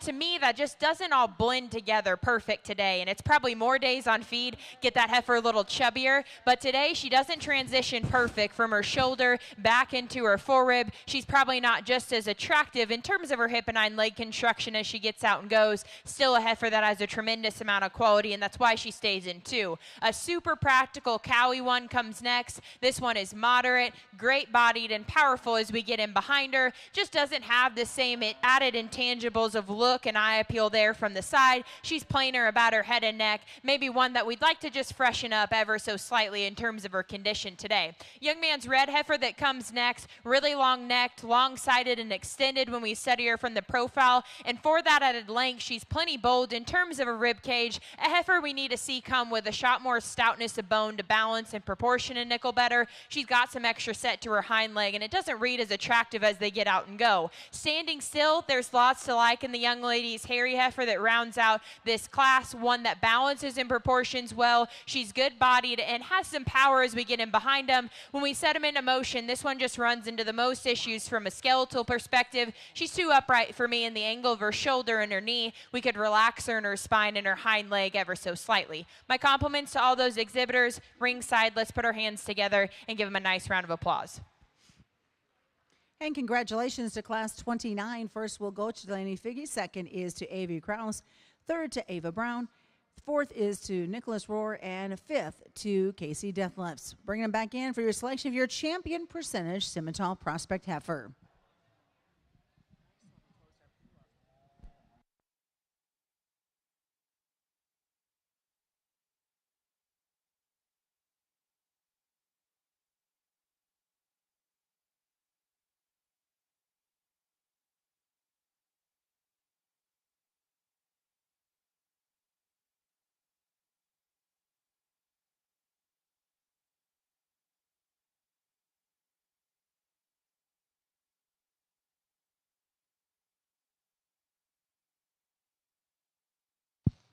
We'll keep things moving along. I think there's a lot of quality that comes out here, but for us, the biggest decision is really for who's going to be reserved. There was one that I probably didn't talk or break down a ton in class, and sometimes that's a good thing because, they're just a really good animal. Young lady here out of the second class will be our champion. Let's congratulate her.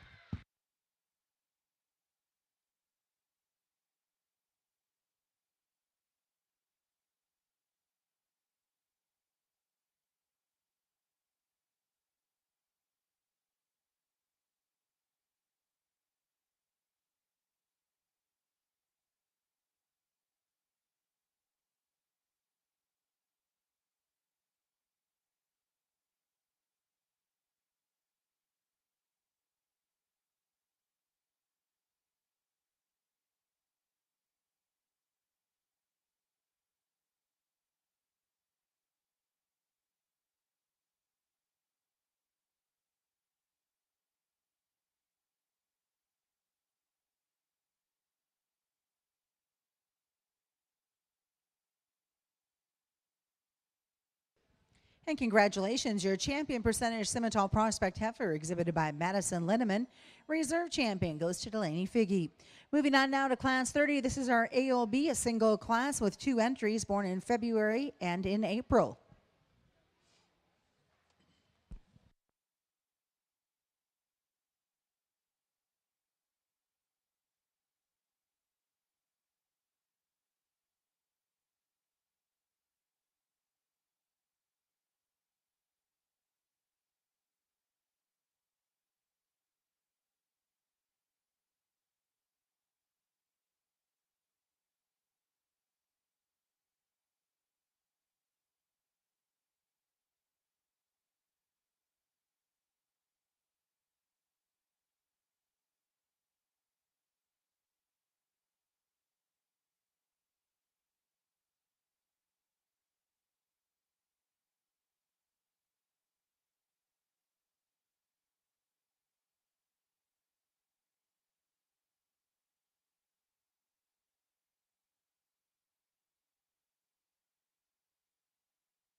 An easy class winner for me in this particular class, and the young man's heifer that's pulling here to the front wins within this pair because she's just that much bolder and denser there in the center portion of her skeleton in terms of her body shape. A heifer that's naturally got a lot of dimension and power as we step in behind them, and I think a sound and functional hind leg as well. If I could change this heifer, I want to just stretch her out and lengthen her everywhere. I want to make her longer in terms of her neck, longer in terms of her hip, and I think we too could square up from hooks to pins ever so slightly. But again, those are really critical things on a heifer that wins this class because of her balance and her added dimension. The heifer that comes next, I love how she's larger outlined, really long and extended. That heifer probably is a nickel longer necked and just more refined up front. With her added size and extension though, she's given up quite a bit just in terms of body. I want to see that heifer read softer into her rear flank and give her a shot more bone directly at the surface. Let's give both those exhibitors a nice hand as they exit.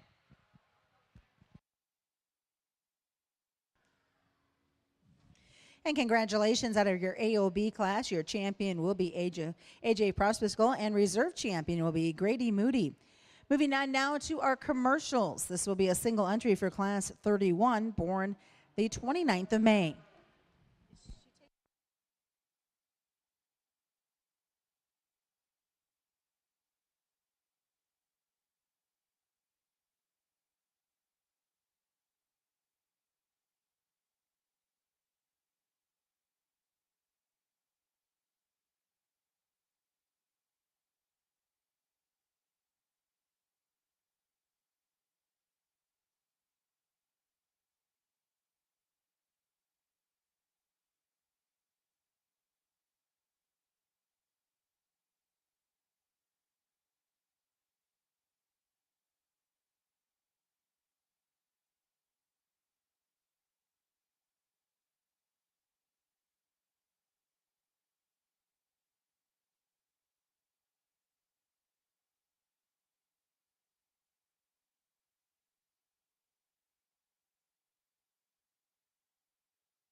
Single entry, but one that I think is going to continue to be a really fun project for the young man. One that's super refined and attractive to the front 1/3 of her skeleton, extra smooth about her shoulder, and yet still comes back really good in terms of her lower underline balance and the way that everything proportions. She's a heifer that we can maybe free up ever so slightly in terms of her structure and her athleticism off of either end, but no doubt one that's got a really bright future. Let's give him a big round of applause as he exits.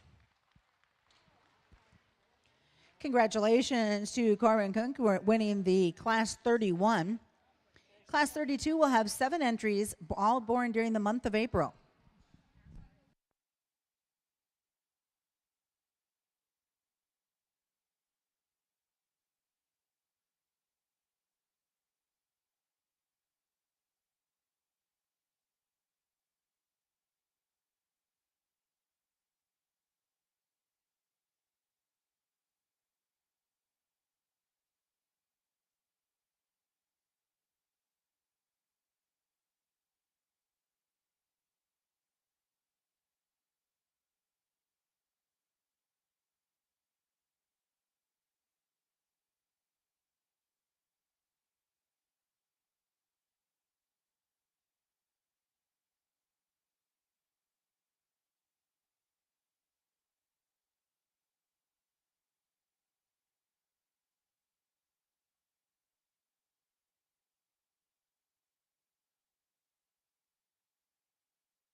A really high quality class all the way throughout. And I think this top pair, there is certainly some give and take. To me, the one that's just a bit safer in terms of just her body shape, her added length, and just flexibility at the surface, that's the young lady's kind of blue roan heifer here directly in front of me. Where I think she has distinct advantage over the heifer in 2 is, to me, that one reads just a little bit later maturing in terms of her overall type and kind. She's a longer sided heifer that's longer from hooks to pins and square from hooks to pins. And when we ask the cattle to get out and go, not only is she square and more athletic out of her front skeleton, but she's quite a bit softer and more comfortable in the way that she utilizes her rear hock and pastern and takes to the surface. Now, she's not as cute and refined about her head or as tight about her throat or her front end as this heifer that comes in 2, and that's where her big advantage lies. Is from the side here, that one gives you an awesome look. She's really attractive up front and yet still comes back so bold and dimensional in the center portion of her skeleton. A really stout, powerful one. I like those things about her. For me, when we set that one into motion, that's where I sort her into second. I think she's a little bit smaller footed. She's more upright in the angle of her shoulder. And while I think she has some set there in terms of her rear pastern, she just reads straighter in the angle of her hock. I think if we change those things, she easily wins this class because she's got a tremendous amount of quality and some really cool parts. The smoke heifer that comes next wins over the heifer directly behind her because, again, I think that one is the longer, more extended option that's square in terms of her hip design, a really deep-sided, bold body type of female. She's not as attractive as the 2 cattle who precede her in terms of the way she pieces together and balances, and that's why she slides into 3. Heifer in 4's got some really cool parts and some unique pieces, a really refined fronted one that's tall-shouldered, really extended, and good in terms of her look of balance. She, again, is one that just reads a little bit quicker in terms of her type and kind to me. I want to strengthen her right there and behind her shoulder, pick her up in her pin set ever so slightly, but no doubt one you have to appreciate just in terms of her look of quality. A great structured one comes next, one that's as flexible as anything in this particular class. She's good-footed and athletic off of either ends. To me, it's when we step in behind this heifer, she just reads a little flatter in her skeleton and narrower from hooks to pins. I want to see that heifer just be more powerful as she turns and goes. Young lady's calf that comes next has got some cool parts. She's stout boned, she's big muscled and dimensional, like all those things about her. One that I maybe just want to modify from a structural perspective. She's more upright in the angle of her shoulder and a shot more rigid there in terms of her rear hock, but man, one that's got a really, really cool look. Young lady's doing an awesome job of getting this one ready. My compliments to her. It's hard enough to break a calf as it is, so to work with them, to get them tamed, to go alongside her is pretty amazing, and she's doing an awesome job. The calf that rounds out the class is another one that's tremendous structured, really, really flexible, and a long and extended type of calf, one we just need to rearrange from a balance perspective. She wants to deviate right there behind her shoulder, get rounder out of her hip, and just doesn't fit all her parts together perfectly. Let's give all those exhibitors a big hand as they exit. You know what, ladies and gentlemen, let's put our hands together extra hard. You know what, this young lady just bought this heifer last night. You talk about hard work and determination, so our hats off to you, young lady.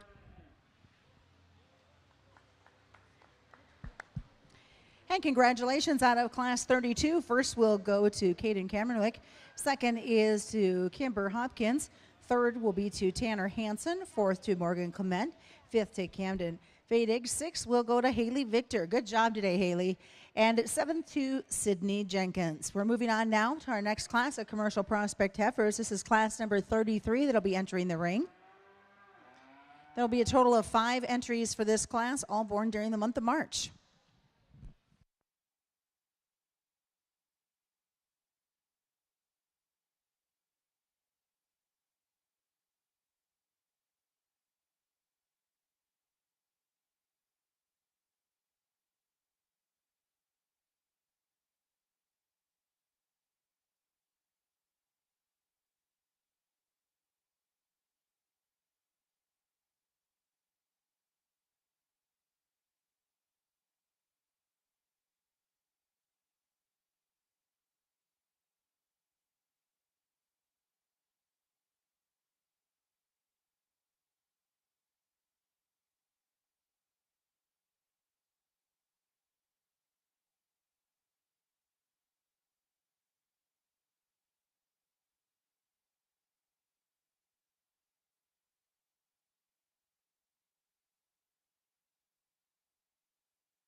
Another good class, and I'm going to keep these top two exactly as they stand in front of me. No, the black heifer here at the front maybe isn't clipped as sharp as the one in two, but fundamentally I just think she's more basic and correct in terms of her build and her type and kind. That's a heifer that comes back really bold in terms of her body shape, and where she's got the specific advantage is when we set the cattle into motion. I think she's quite a bit more relaxed in terms of her spine. She's a nickel leveler in terms of her hip and just sets down the more comfortable hind leg. Now standing still, I really like the black and white heifer just in terms of her sharpness, a look up front, her boldness of body, and just the way that she proportions here from the profile. But like I said, it's when we set the cattle into motion, she just doesn't read as comfortable on the move. She wants to deviate right there behind her shoulder. She's not as comfortable and relaxed in terms of her spine, and I think she's a little bit lower pinned, and with that, just doesn't set down as comfortable or as attractive of a hip behind leg construction, but a really, really high quality one to land into. The red heifer that comes next is an outlier just in terms of length, extension, and performance.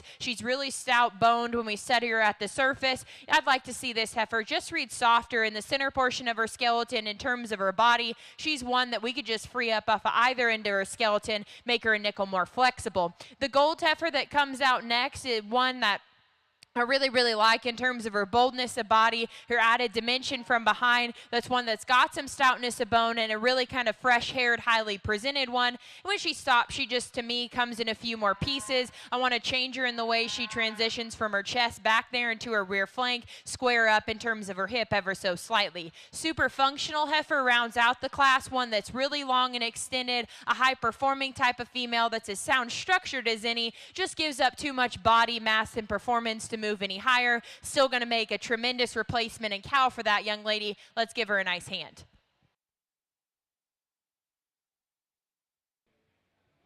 And here's your results coming out of class 33.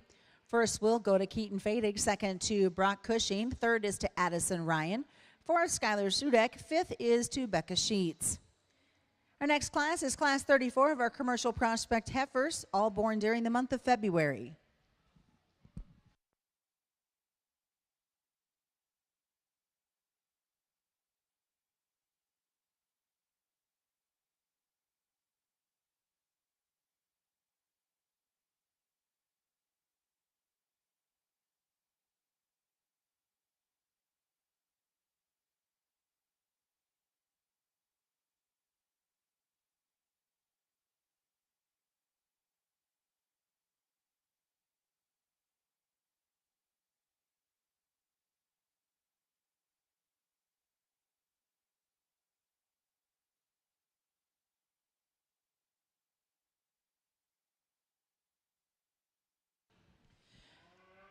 Just a quick note for timing for everybody is we do have two classes left, class 34 and 35. Then we'll select our champion commercial prospect heifer, followed by your overall champion prospect. After that overall champion prospect, we will take a 15-minute break so the judges can smile for pictures. And then we are immediately jumping into the pre-Pee-wee parade. Then our Pee-wee showman, then up to juniors, intermediates, and seniors. So if you're thinking photos, keep that in mind as we will be jumping right away after 15 minutes into the showmanship classes.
Another really good class, and the two that sort of end up the top end of this class are both very different in terms of type and kind. And honestly, there's some things about the heifer in second that we personally prefer and gravitate towards.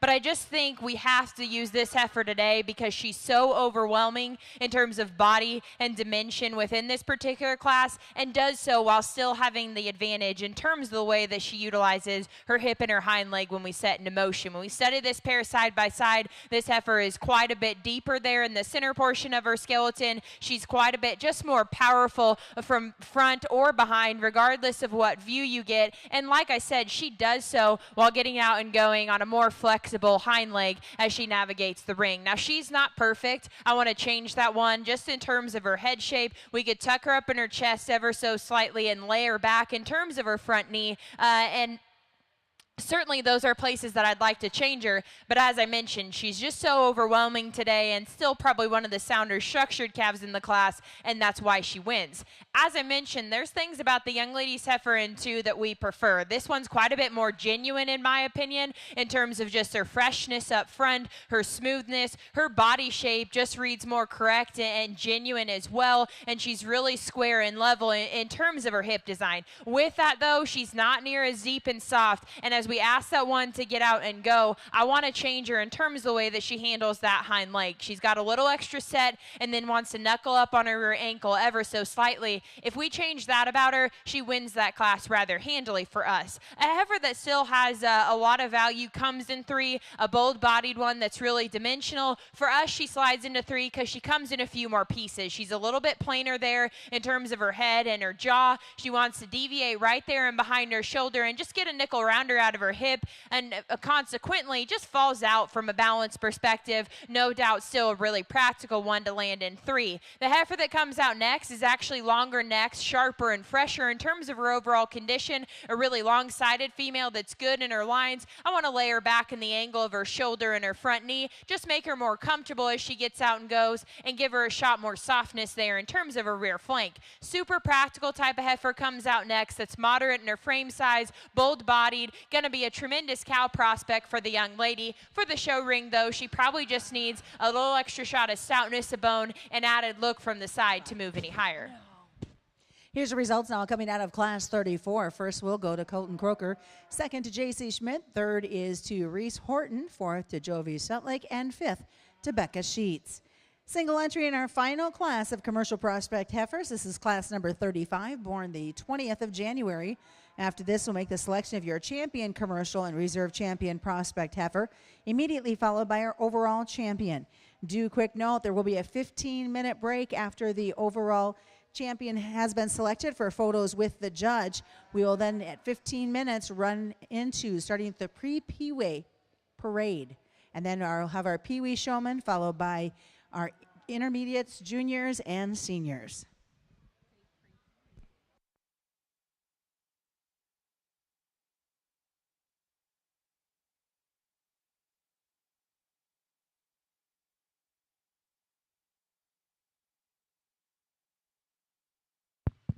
Another single entry that comes out next, and one that, again, kind of similar to our class winner in the last class, is overwhelming just in terms of body and density and stoutness of skeleton. A heifer that proportions really, really well. If we can change this one, to me, she maybe just reads a shot quicker in terms of her skeletal maturity. We could square up on those front toes and lay her back in terms of her knee ever so slightly, but a really high quality one that I think is definitely going to add value in our champion lineup. Let's congratulate him, and we'll see him back here in just a moment.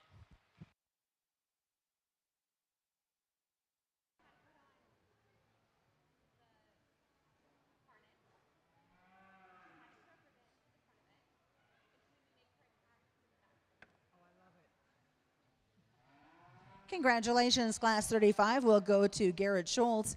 Bringing in our first and seconds now for the selection of your champion and reserve champion commercial prospect heifer.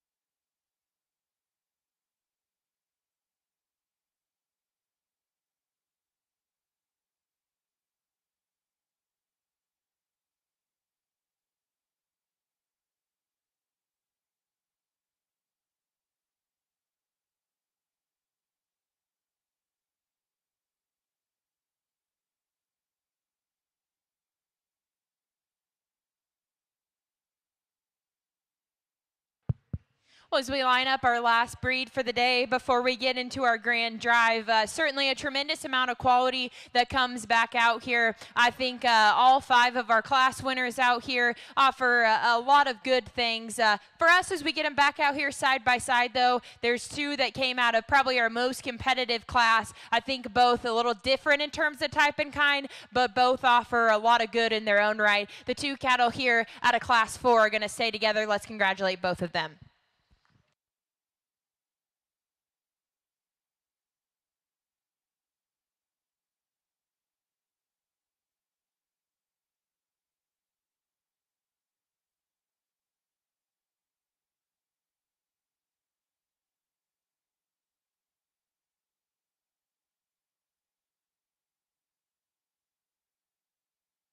And congratulations to Colton Croker will win the champion commercial prospect heifer. Your reserve will go to JC Schmidt. They're going to get them reorganized here on the backside to bring them in for the selection of your overall champion prospect heifer.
need to plug it back in, and I'll see if there's an extension cord reaching. I'll go mess with it. okay. You should be able to move it too. Here we come, make the selection of our overall champion prospect heifer. Entering first with the Angus is Vienna Sells. For the Charolais, Tatum Carlson. The Charolais Composite, Kason Carlson. In the Key, LJ Wells. For the Gelve, Grant Wolohoski. The Balancer, Easton Bowes.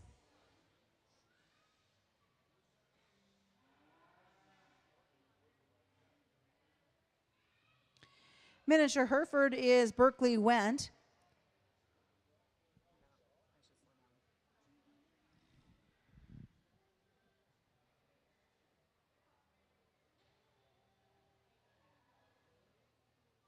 For the Hereford, Emma Stahlbaumer.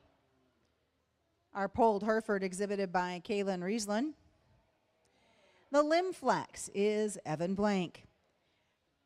Main Anjou, Vienna Sells. The Main Angus is Logan Barta. For the Maintainer, Josie Wilson. The Shorthorn exhibited by Cole Bruce. The Shorthorn Plus is Claire Crystal. Purebred Cinematol, Adam Elfs.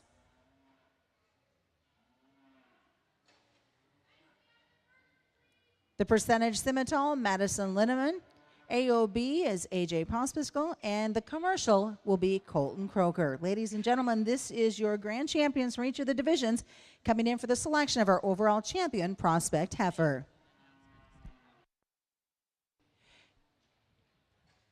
And moms and dads, I know we want to peek through the curtains, but if we could have you not wiggle the curtains, they are starting to spook the heifers. Thank you.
Well, Susan, you know, I'm down here on the ground, but you and I have had a lot of fun here the last couple days. And as we're ringside here with all these boys and girls, and again, we want to do a huge thank you to Bodie and Jess for spending their time with us the last couple days, working with your kids. And plus, look at the kids that are in the ring, and wow, what a day in the state of Nebraska. And so, two folds, put your hands together loud, appreciate the time and effort from our judges, and thank and congratulate all these boys and girls.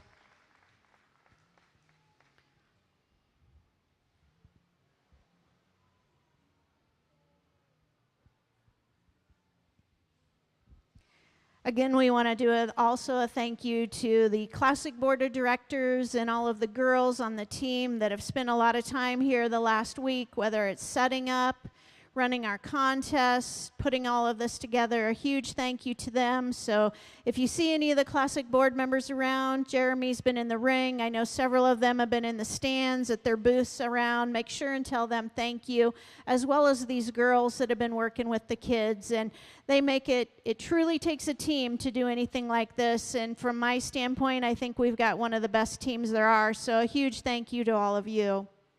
Also want to recognize and thank the Next Level Images for being with us. So if you guys are looking for your pictures, get online, Next Level Images. Again, a huge shout out to Peyton Farmer. She's been working the backdrop. And Megan Blankenship that owns Next Level always sends a great team. Enjoy working with them.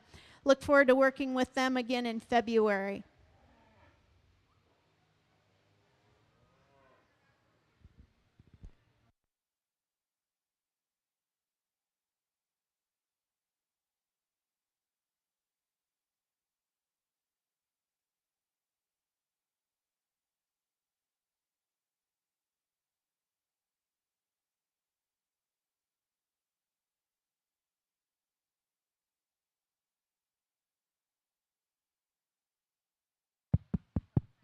Well, as we get all of our breed champions back out here, it's been a tremendous show and super, super high quality. I think in every single breed, we've really got to land on something that we like tremendously well. And so it's been super fun to sort through the last couple days. Bodie and I have had a lot of fun the last 2 days sorting through all of your cattle and your kids. This is an amazing event with so much focus on you guys here in the ring and the young people, which I think is so important. I wish we had more stuff like this in Illinois because I think this is an awesome event, and I want to thank Renette and her crew for having us. We've been super excited to come out here and get to do this since we got the call, and it certainly hasn't been a letdown or a disappointment. We've had a ton of fun sorting through these. I hope you can see kind of what we like and what we try and focus on at home. Obviously, we like them to have as much eye appeal and as much extras as possible, but we also know how important it is to keep them good built and sound and functional. And so that's really what we tried to focus on today, and I think that that's represented out here as we get all of our breed champions back out. Like I said, as I wrap things up, it's been super, super fun the last couple days. We're going to be excited to get you a top 5, and then Bodie will get into showmanship. But please, if you would, give me a huge round of applause for these kids and the crew that put on this show for a really, really tremendous event. I'll put the mic down and go show you which 5 we like.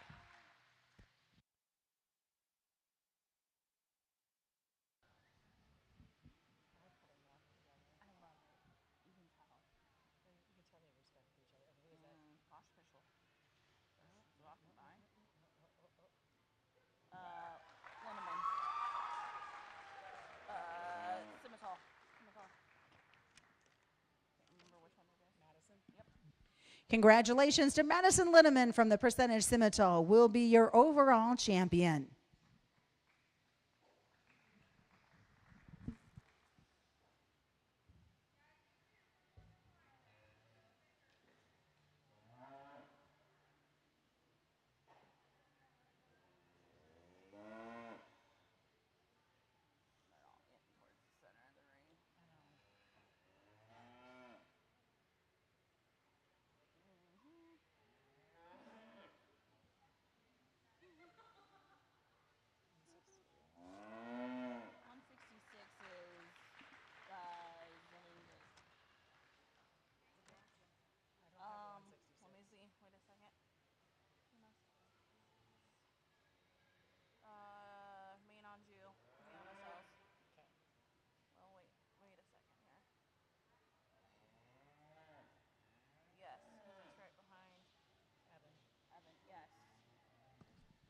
Congratulations, coming out of the main Anjou class, Vienna Cells.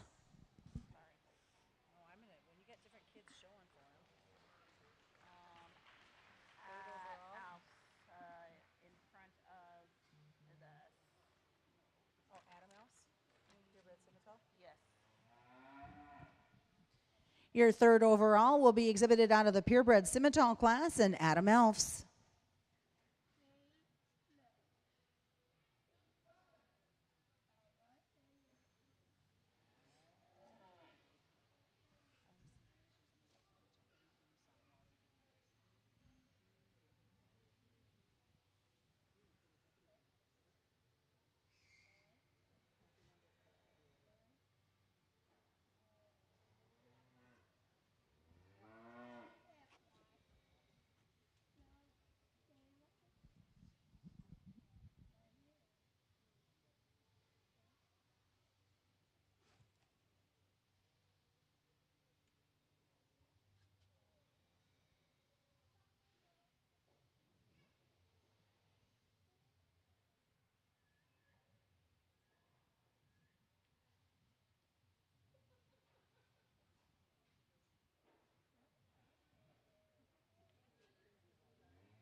Fourth overall will come out of the commercial class and Colton Croker.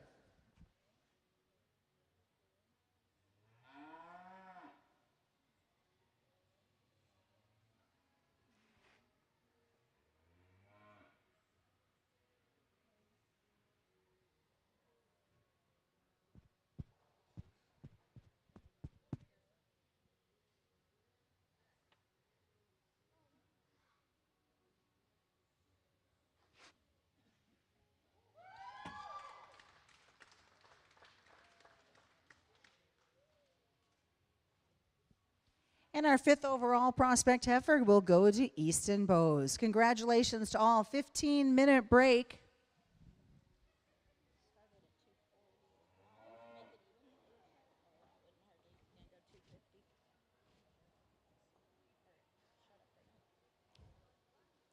We will be back at 2:50 to start the pre-Pee-wee parade. And then around that, we're going to jump into the Pee-wees. Then we've got our... We're going to work our way up from the youngest to the oldest. So promptly at 2:50, we'll do our Pee-wee parade. Then we'll roll into our Pee-wee division, followed by the intermediate, Pee-wee junior, Juniors, intermediate, then senior. So 2:50 promptly with the Pee-wee pre-parade, Pee-wee division, junior division, intermediate division, seniors. So congratulations to all.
in just a little bit here, if we're going to get our pre-Pee-wee division lined up back behind here. From that, we'll roll right into our Pee-wee division. On this pre-Pee-wee, it's just a parade, and we have a T-shirt for all of the pre-Pee-wee division.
We're ready for our pre-Pee-wee division, and this is just a parade, and so you guys will just come all the way right on down to me.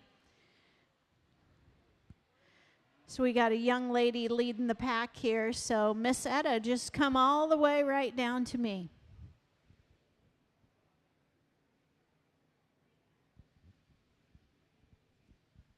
These young boys and girls just are eager to get their turn. They're not old enough to be in the Pee-wee division, and they want to be in the ring already.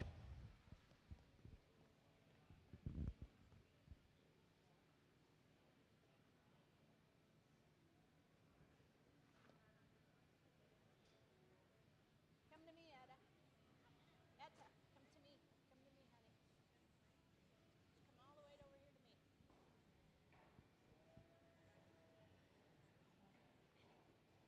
Etta, Etta, right here, honey. Hello, Miss Etta. How are you? Can you tell me how old you are? No, well, you're doing a really good job, and I bet we're going to see you show lots of Angus heifers and steers, right? Well, you work your way right on over to that lady over there. Do you know who she is? Go get a T-shirt from her over there.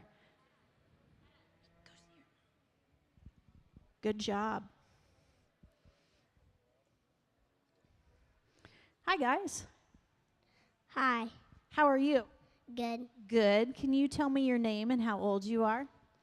My name is Merrick Ostrand, and how old I am is 5. You're doing a great job. Do you have any Angus bulls at your house? Yes. Do you know when your Angus bull sale's going to be? February 21st. Well, good luck with your sale. I hope to see you at the Classic in February. Are you expanding into the Hereford breed too? Yes. Well, awesome. Good job, young man.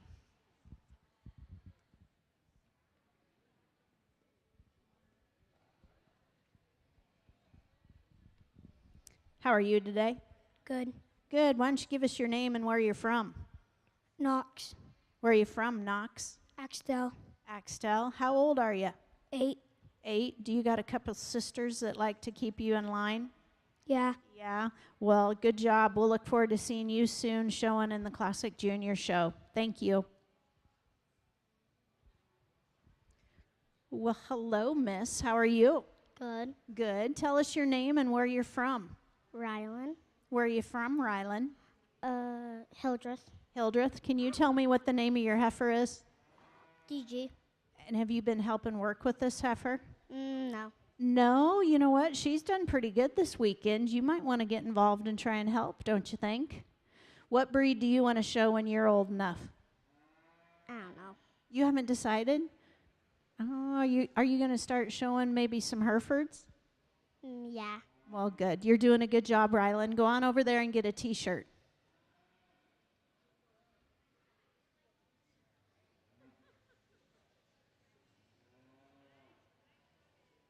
Right here, young.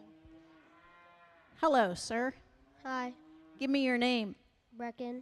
Brecken. Where are you from? Lee. Lee. So tell me, what do you got here? Charlotte. A Charlet. Well, she looks really nice. We'll look forward to seeing you in lots of Cattleman's Classic Junior shows, right? Mm-hmm.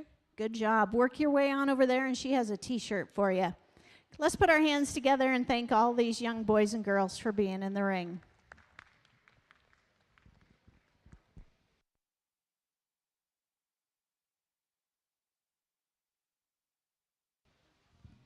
Well, Susan, that was our pre-Pee Wee division. Now I think they're lining up the official Pee Wee division behind the curtain, and a lot of great kids that are eager to be showing every chance they can get. You know, and I think those Pee-wees are probably happy you're not out there asking them questions.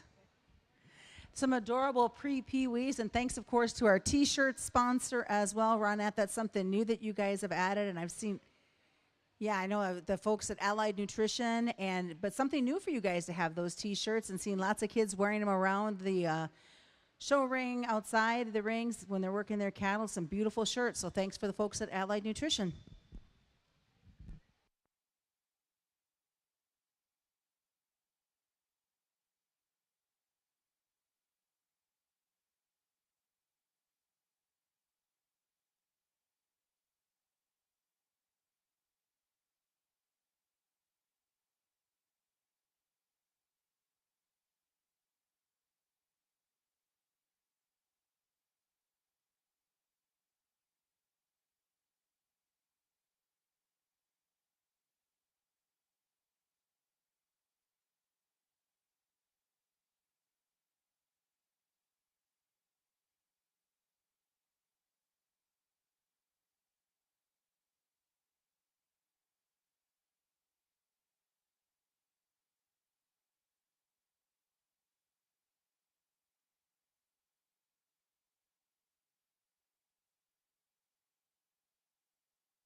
Of course, we'd like to welcome everybody back ringside as we are underway with Pee Wee Showmanship. We'll be following with our juniors, then the intermediate and the seniors.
Well, if everyone standing ringside still that is still hanging around, help me congratulate these 4 young people on doing an awesome job.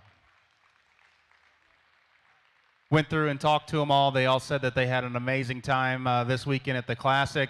They had a great time working with their animals and getting out here in the ring. And hopefully, they continue throughout the winter and even into the summer. And I'm sure they will, because you can tell they're excited about what they're doing. They're doing an amazing job. And you guys should know, I'm sure this is probably the first time in the ring for a lot of your calves. It's going to get easier as it goes, and you guys are going to form a better partnership. So want to congratulate you for doing an awesome job. I wish we could just say everyone's the champion. Unfortunately, we got to name a few of them here and place them, but I want you guys to know you did an amazing job. This young lady here with this Hereford's going to be your champion in this particular group. She did an awesome job. The young lady up front with that big Hereford steer is going to be your reserve champion. This young lady with the miniature is going to be third, and this young man down there with Grizzly Bear, he's going to be fourth. So give those guys a big round of applause. Great job.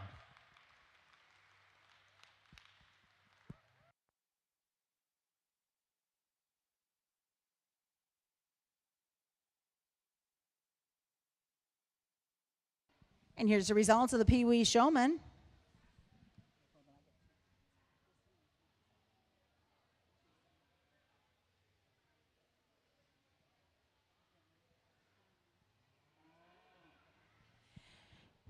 Your Pee Wee champion is McCamry Jones. Second goes to Kristen Peterson. Third to Berkeley Went. And fourth to Cooper Victor. We'll give them a second to exit the ring, and we'll get ready for our juniors.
We got 2 heats here in our junior division, and all these young people have done a phenomenal job, and they wouldn't have made it to this point if they haven't. All these guys are awesome young showmen and doing an absolutely tremendous job. The sky's the limit for all of them. You know, the biggest thing that I would tell you guys is, you know, a little bit of it is you got to have a good partner that wants to do what you want to do, but as many reps as you can get coming through this ring, but more importantly, the more work and effort that you put in at home is going to help you guys along the way. You guys all did a tremendously great job. We're going to have these 3 young ladies here compete for your championship here in just a minute after our next heat. Let's give all these young people a big round of applause.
Once again, another phenomenal group in our junior division here, elected to keep 3, and we got to make tough decisions here because all of these kids are very, very good showmen. It's just little things, like I said, I'm sure a lot of these animals are tired and ready to go home. Young man, I want to give you a shout out with that yellow heifer here. You're right in the thick of it. Sometimes your heifer just wanted to get just a little antsy for you, but you did a phenomenal job as well. All you guys, wish you the very best of luck, and on a different day and a different judge, we all know that you can be standing over there getting ready to compete for the championship too. So I would much rather be judging the livestock than you kids, because all you guys are awesome. Let's give these guys a big round of applause as they exit the ring.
As we get down to picking your champion junior showman here, once again, a phenomenal group of kids that you guys as parents should be incredibly proud of. I know how much hard work it goes into just to get to this point. Like I commented earlier, showmanship's not one getting through the ring. It's one at home, and the effort and the extra time it takes with these calves in the yard to get to this point is very, very it's time taking, and it takes a lot of it. So kudos to you kids for your work, your effort, having these animals shown and presented out here like this. Once again, showmanship's a little bit luck of the draw. I know there's a couple of these showmen out here that are phenomenal that their calves aren't one to necessarily cooperate. They're kind of over the weekend just a little bit, but congratulations to all of you. We would be proud to have any one of you guys show a calf from us and know that we would be going to the ring, and if we lost, it was going to be because the calf wasn't good enough, dang sure not because we weren't going to get outshowed. So congratulations to all of you. What I'm going to do is, starting at 5th overall and work our way up, I'll go shake the hands of the people that place in that order one time. Let's give these kids a big round of applause.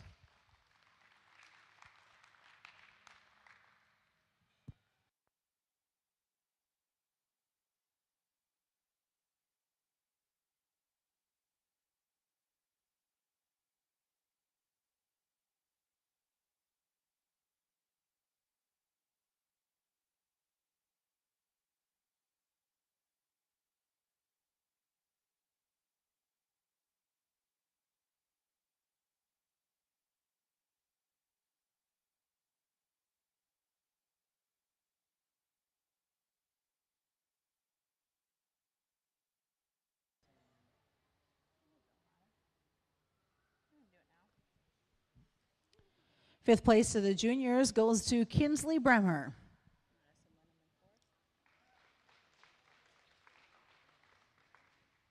Fourth place will go to Madison Linneman.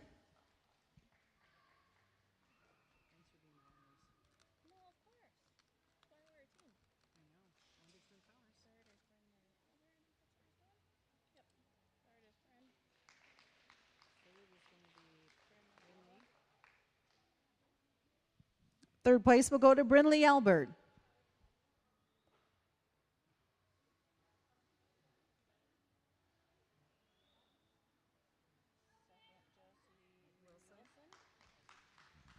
Your second place is Josie Wilson. And congratulations, your junior champion is Vienna Sells.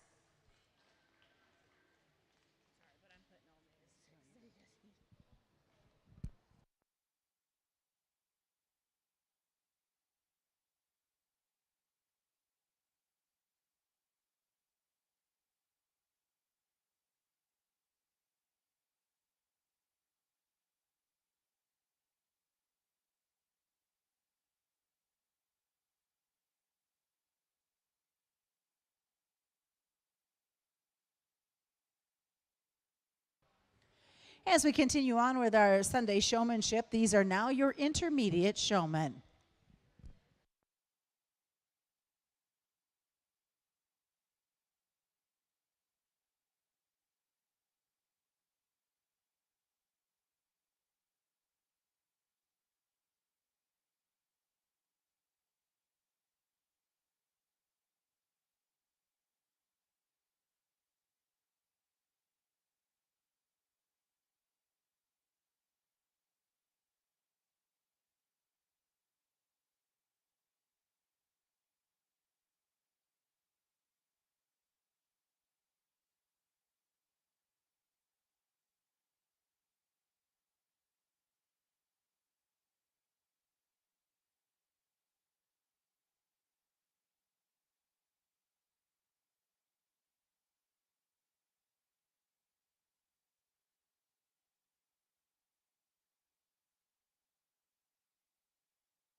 Elected to keep 4 in this particular group. Once again, an incredibly competitive group, and my hat's off to all you guys for making it to this point. You've done a tremendously good job. I know it's late in the day and everyone's getting tired, but you guys have kept fighting through, and it's just the little things. Once again, want to give you guys a big congratulations on an awesome weekend. You guys have done phenomenal all week. Let's give these guys a big round of applause as they exit the ring.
Susan, I'm just checking. Are you awake up there?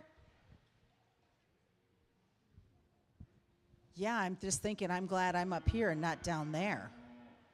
You know, the quality of the youth that have been here this weekend have been phenomenal. And, you know, again, a huge thank you to our judges. They took time out of their schedule. And, you know, truly time is everybody's enemy. And so a thanks again to all the parents and everybody. And, you know, really it's about building the next generation, teaching them hard work and instilling the passion and, you know, the value of a firm handshake, as well as doing the face-to-face networking. And so, you know, we haven't heard what's the next big event for KRVN.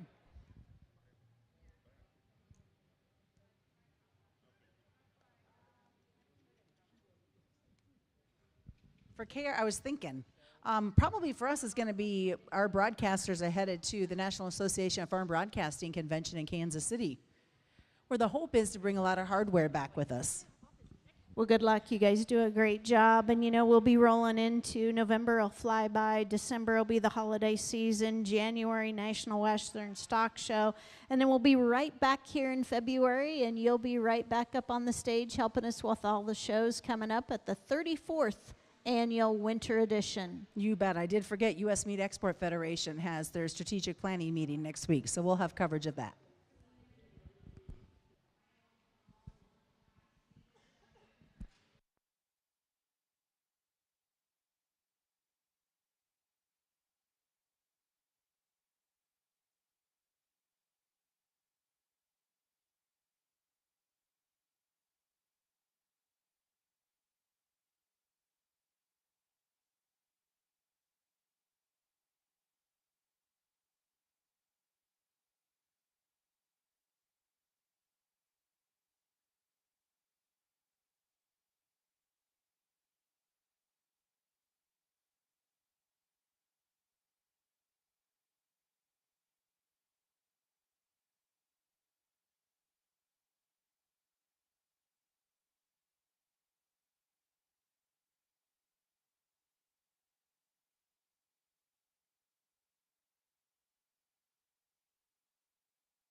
Another extra competitive group here in this division, and once again, you got to make some tough calls and some challenging ones, knowing that we're going to have a championship here in a minute, and I don't want to have too many in there. But once again, I think showmanship's a little bit luck of the draw. Got to hit the judge and catch him at the right time, and then also have an animal that wants to cooperate for you. So you guys did an awesome job. Congratulations. Wish you nothing but the best. We'll see how our intermediate championship goes here in just a minute.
Well, not to sound like a broken record, but awfully impressed by the competition here in our intermediate division. All you guys do a phenomenal job, and it's an accomplishment to get to this part of the day and in this individual competition amongst yourselves. You know, there's a lot of people that went back to the barn today that are good showmen that you guys beat out. So my kudos to you, my congratulations.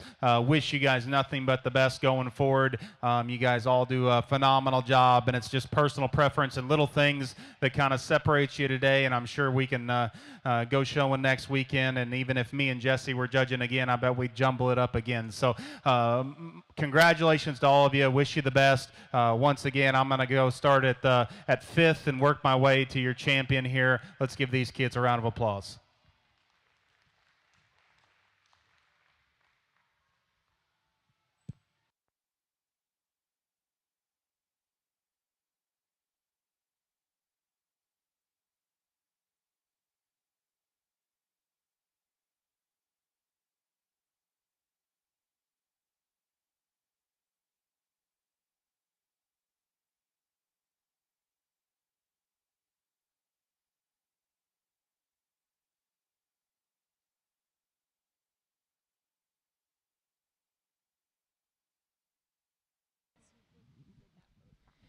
In fifth place in our intermediate goes to Jackson Wright.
In fourth place, Logan Barta.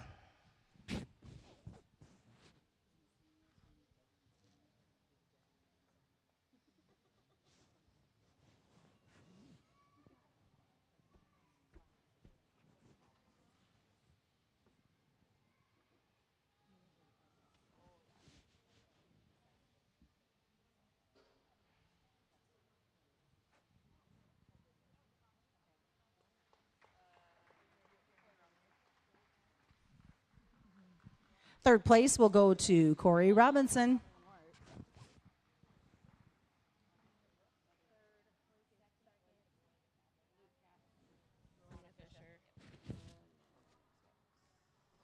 Second goes to Luke Katz, and your champion is Anna Fisher. Congratulations.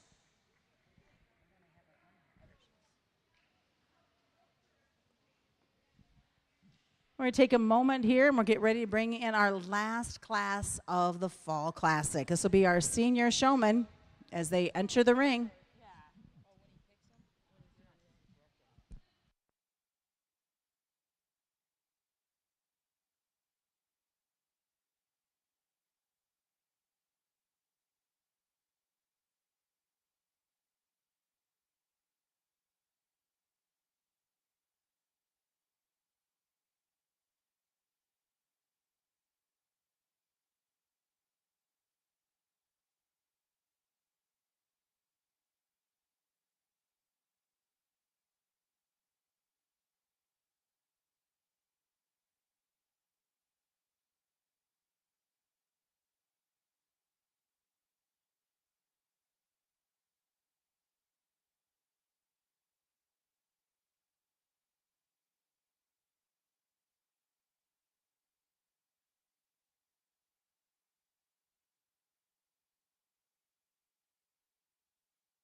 Well, Susan, this is it. This is the final class of the 3rd annual fall edition. And again, on behalf of everyone at the NCC and the Classic, a huge thank you to everyone that's been a part of the event.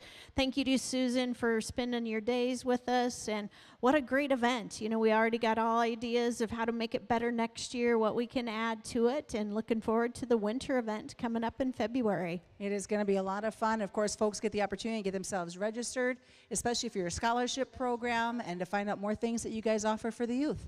And don't forget that Aspiring Young Cattleman program. And again, thank you to our team from Next Level Images. As you're looking for your backdrop pictures, show ring pictures, go to Next Level Images and find all of the photos on their website. Also, thank you to Mariah Miller with Live Auctions. She's been streaming our shows and sales here to everyone as they're watching from home, and appreciate all she does. They will be broadcasting all of our sales in February.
As we get down to your final 5 here at the Classic, once again, just want to say thank you very much for having Jesse and I come to judge your show and to work with your youth. It's been nothing short of a blast, and we are sincerely appreciative of being able to have the opportunity to come here. You guys work in the ring, and how this show has been ran, the people that put it on, thank you very much from the bottom of our heart. We really, really appreciate it. You kids have been awesome to work with, and I hope you guys know I've said it before, but no matter how the show went this weekend, I wish you guys nothing but the best. So we're going to get you a top 5 here in the senior division. Let's give these kids a big round of applause. Thank you.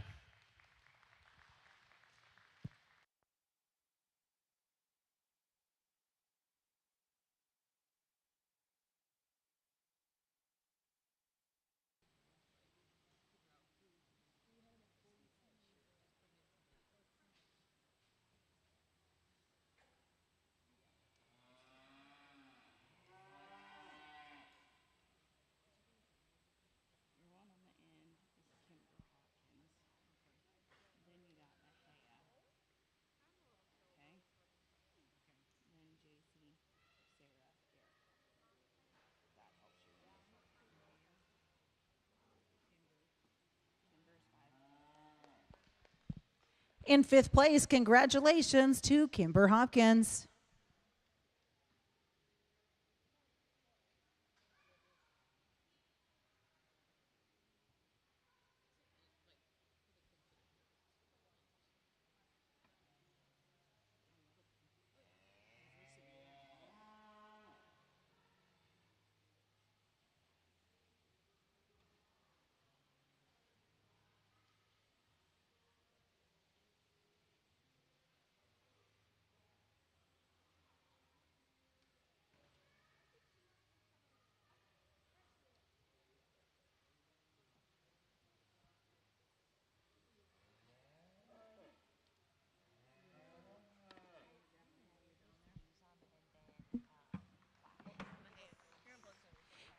In 4th place, Mahia Jones.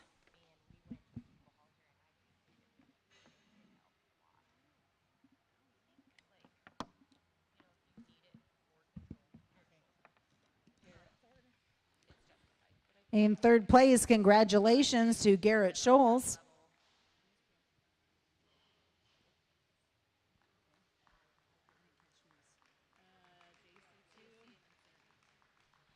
And 2nd goes to JC Schmidt.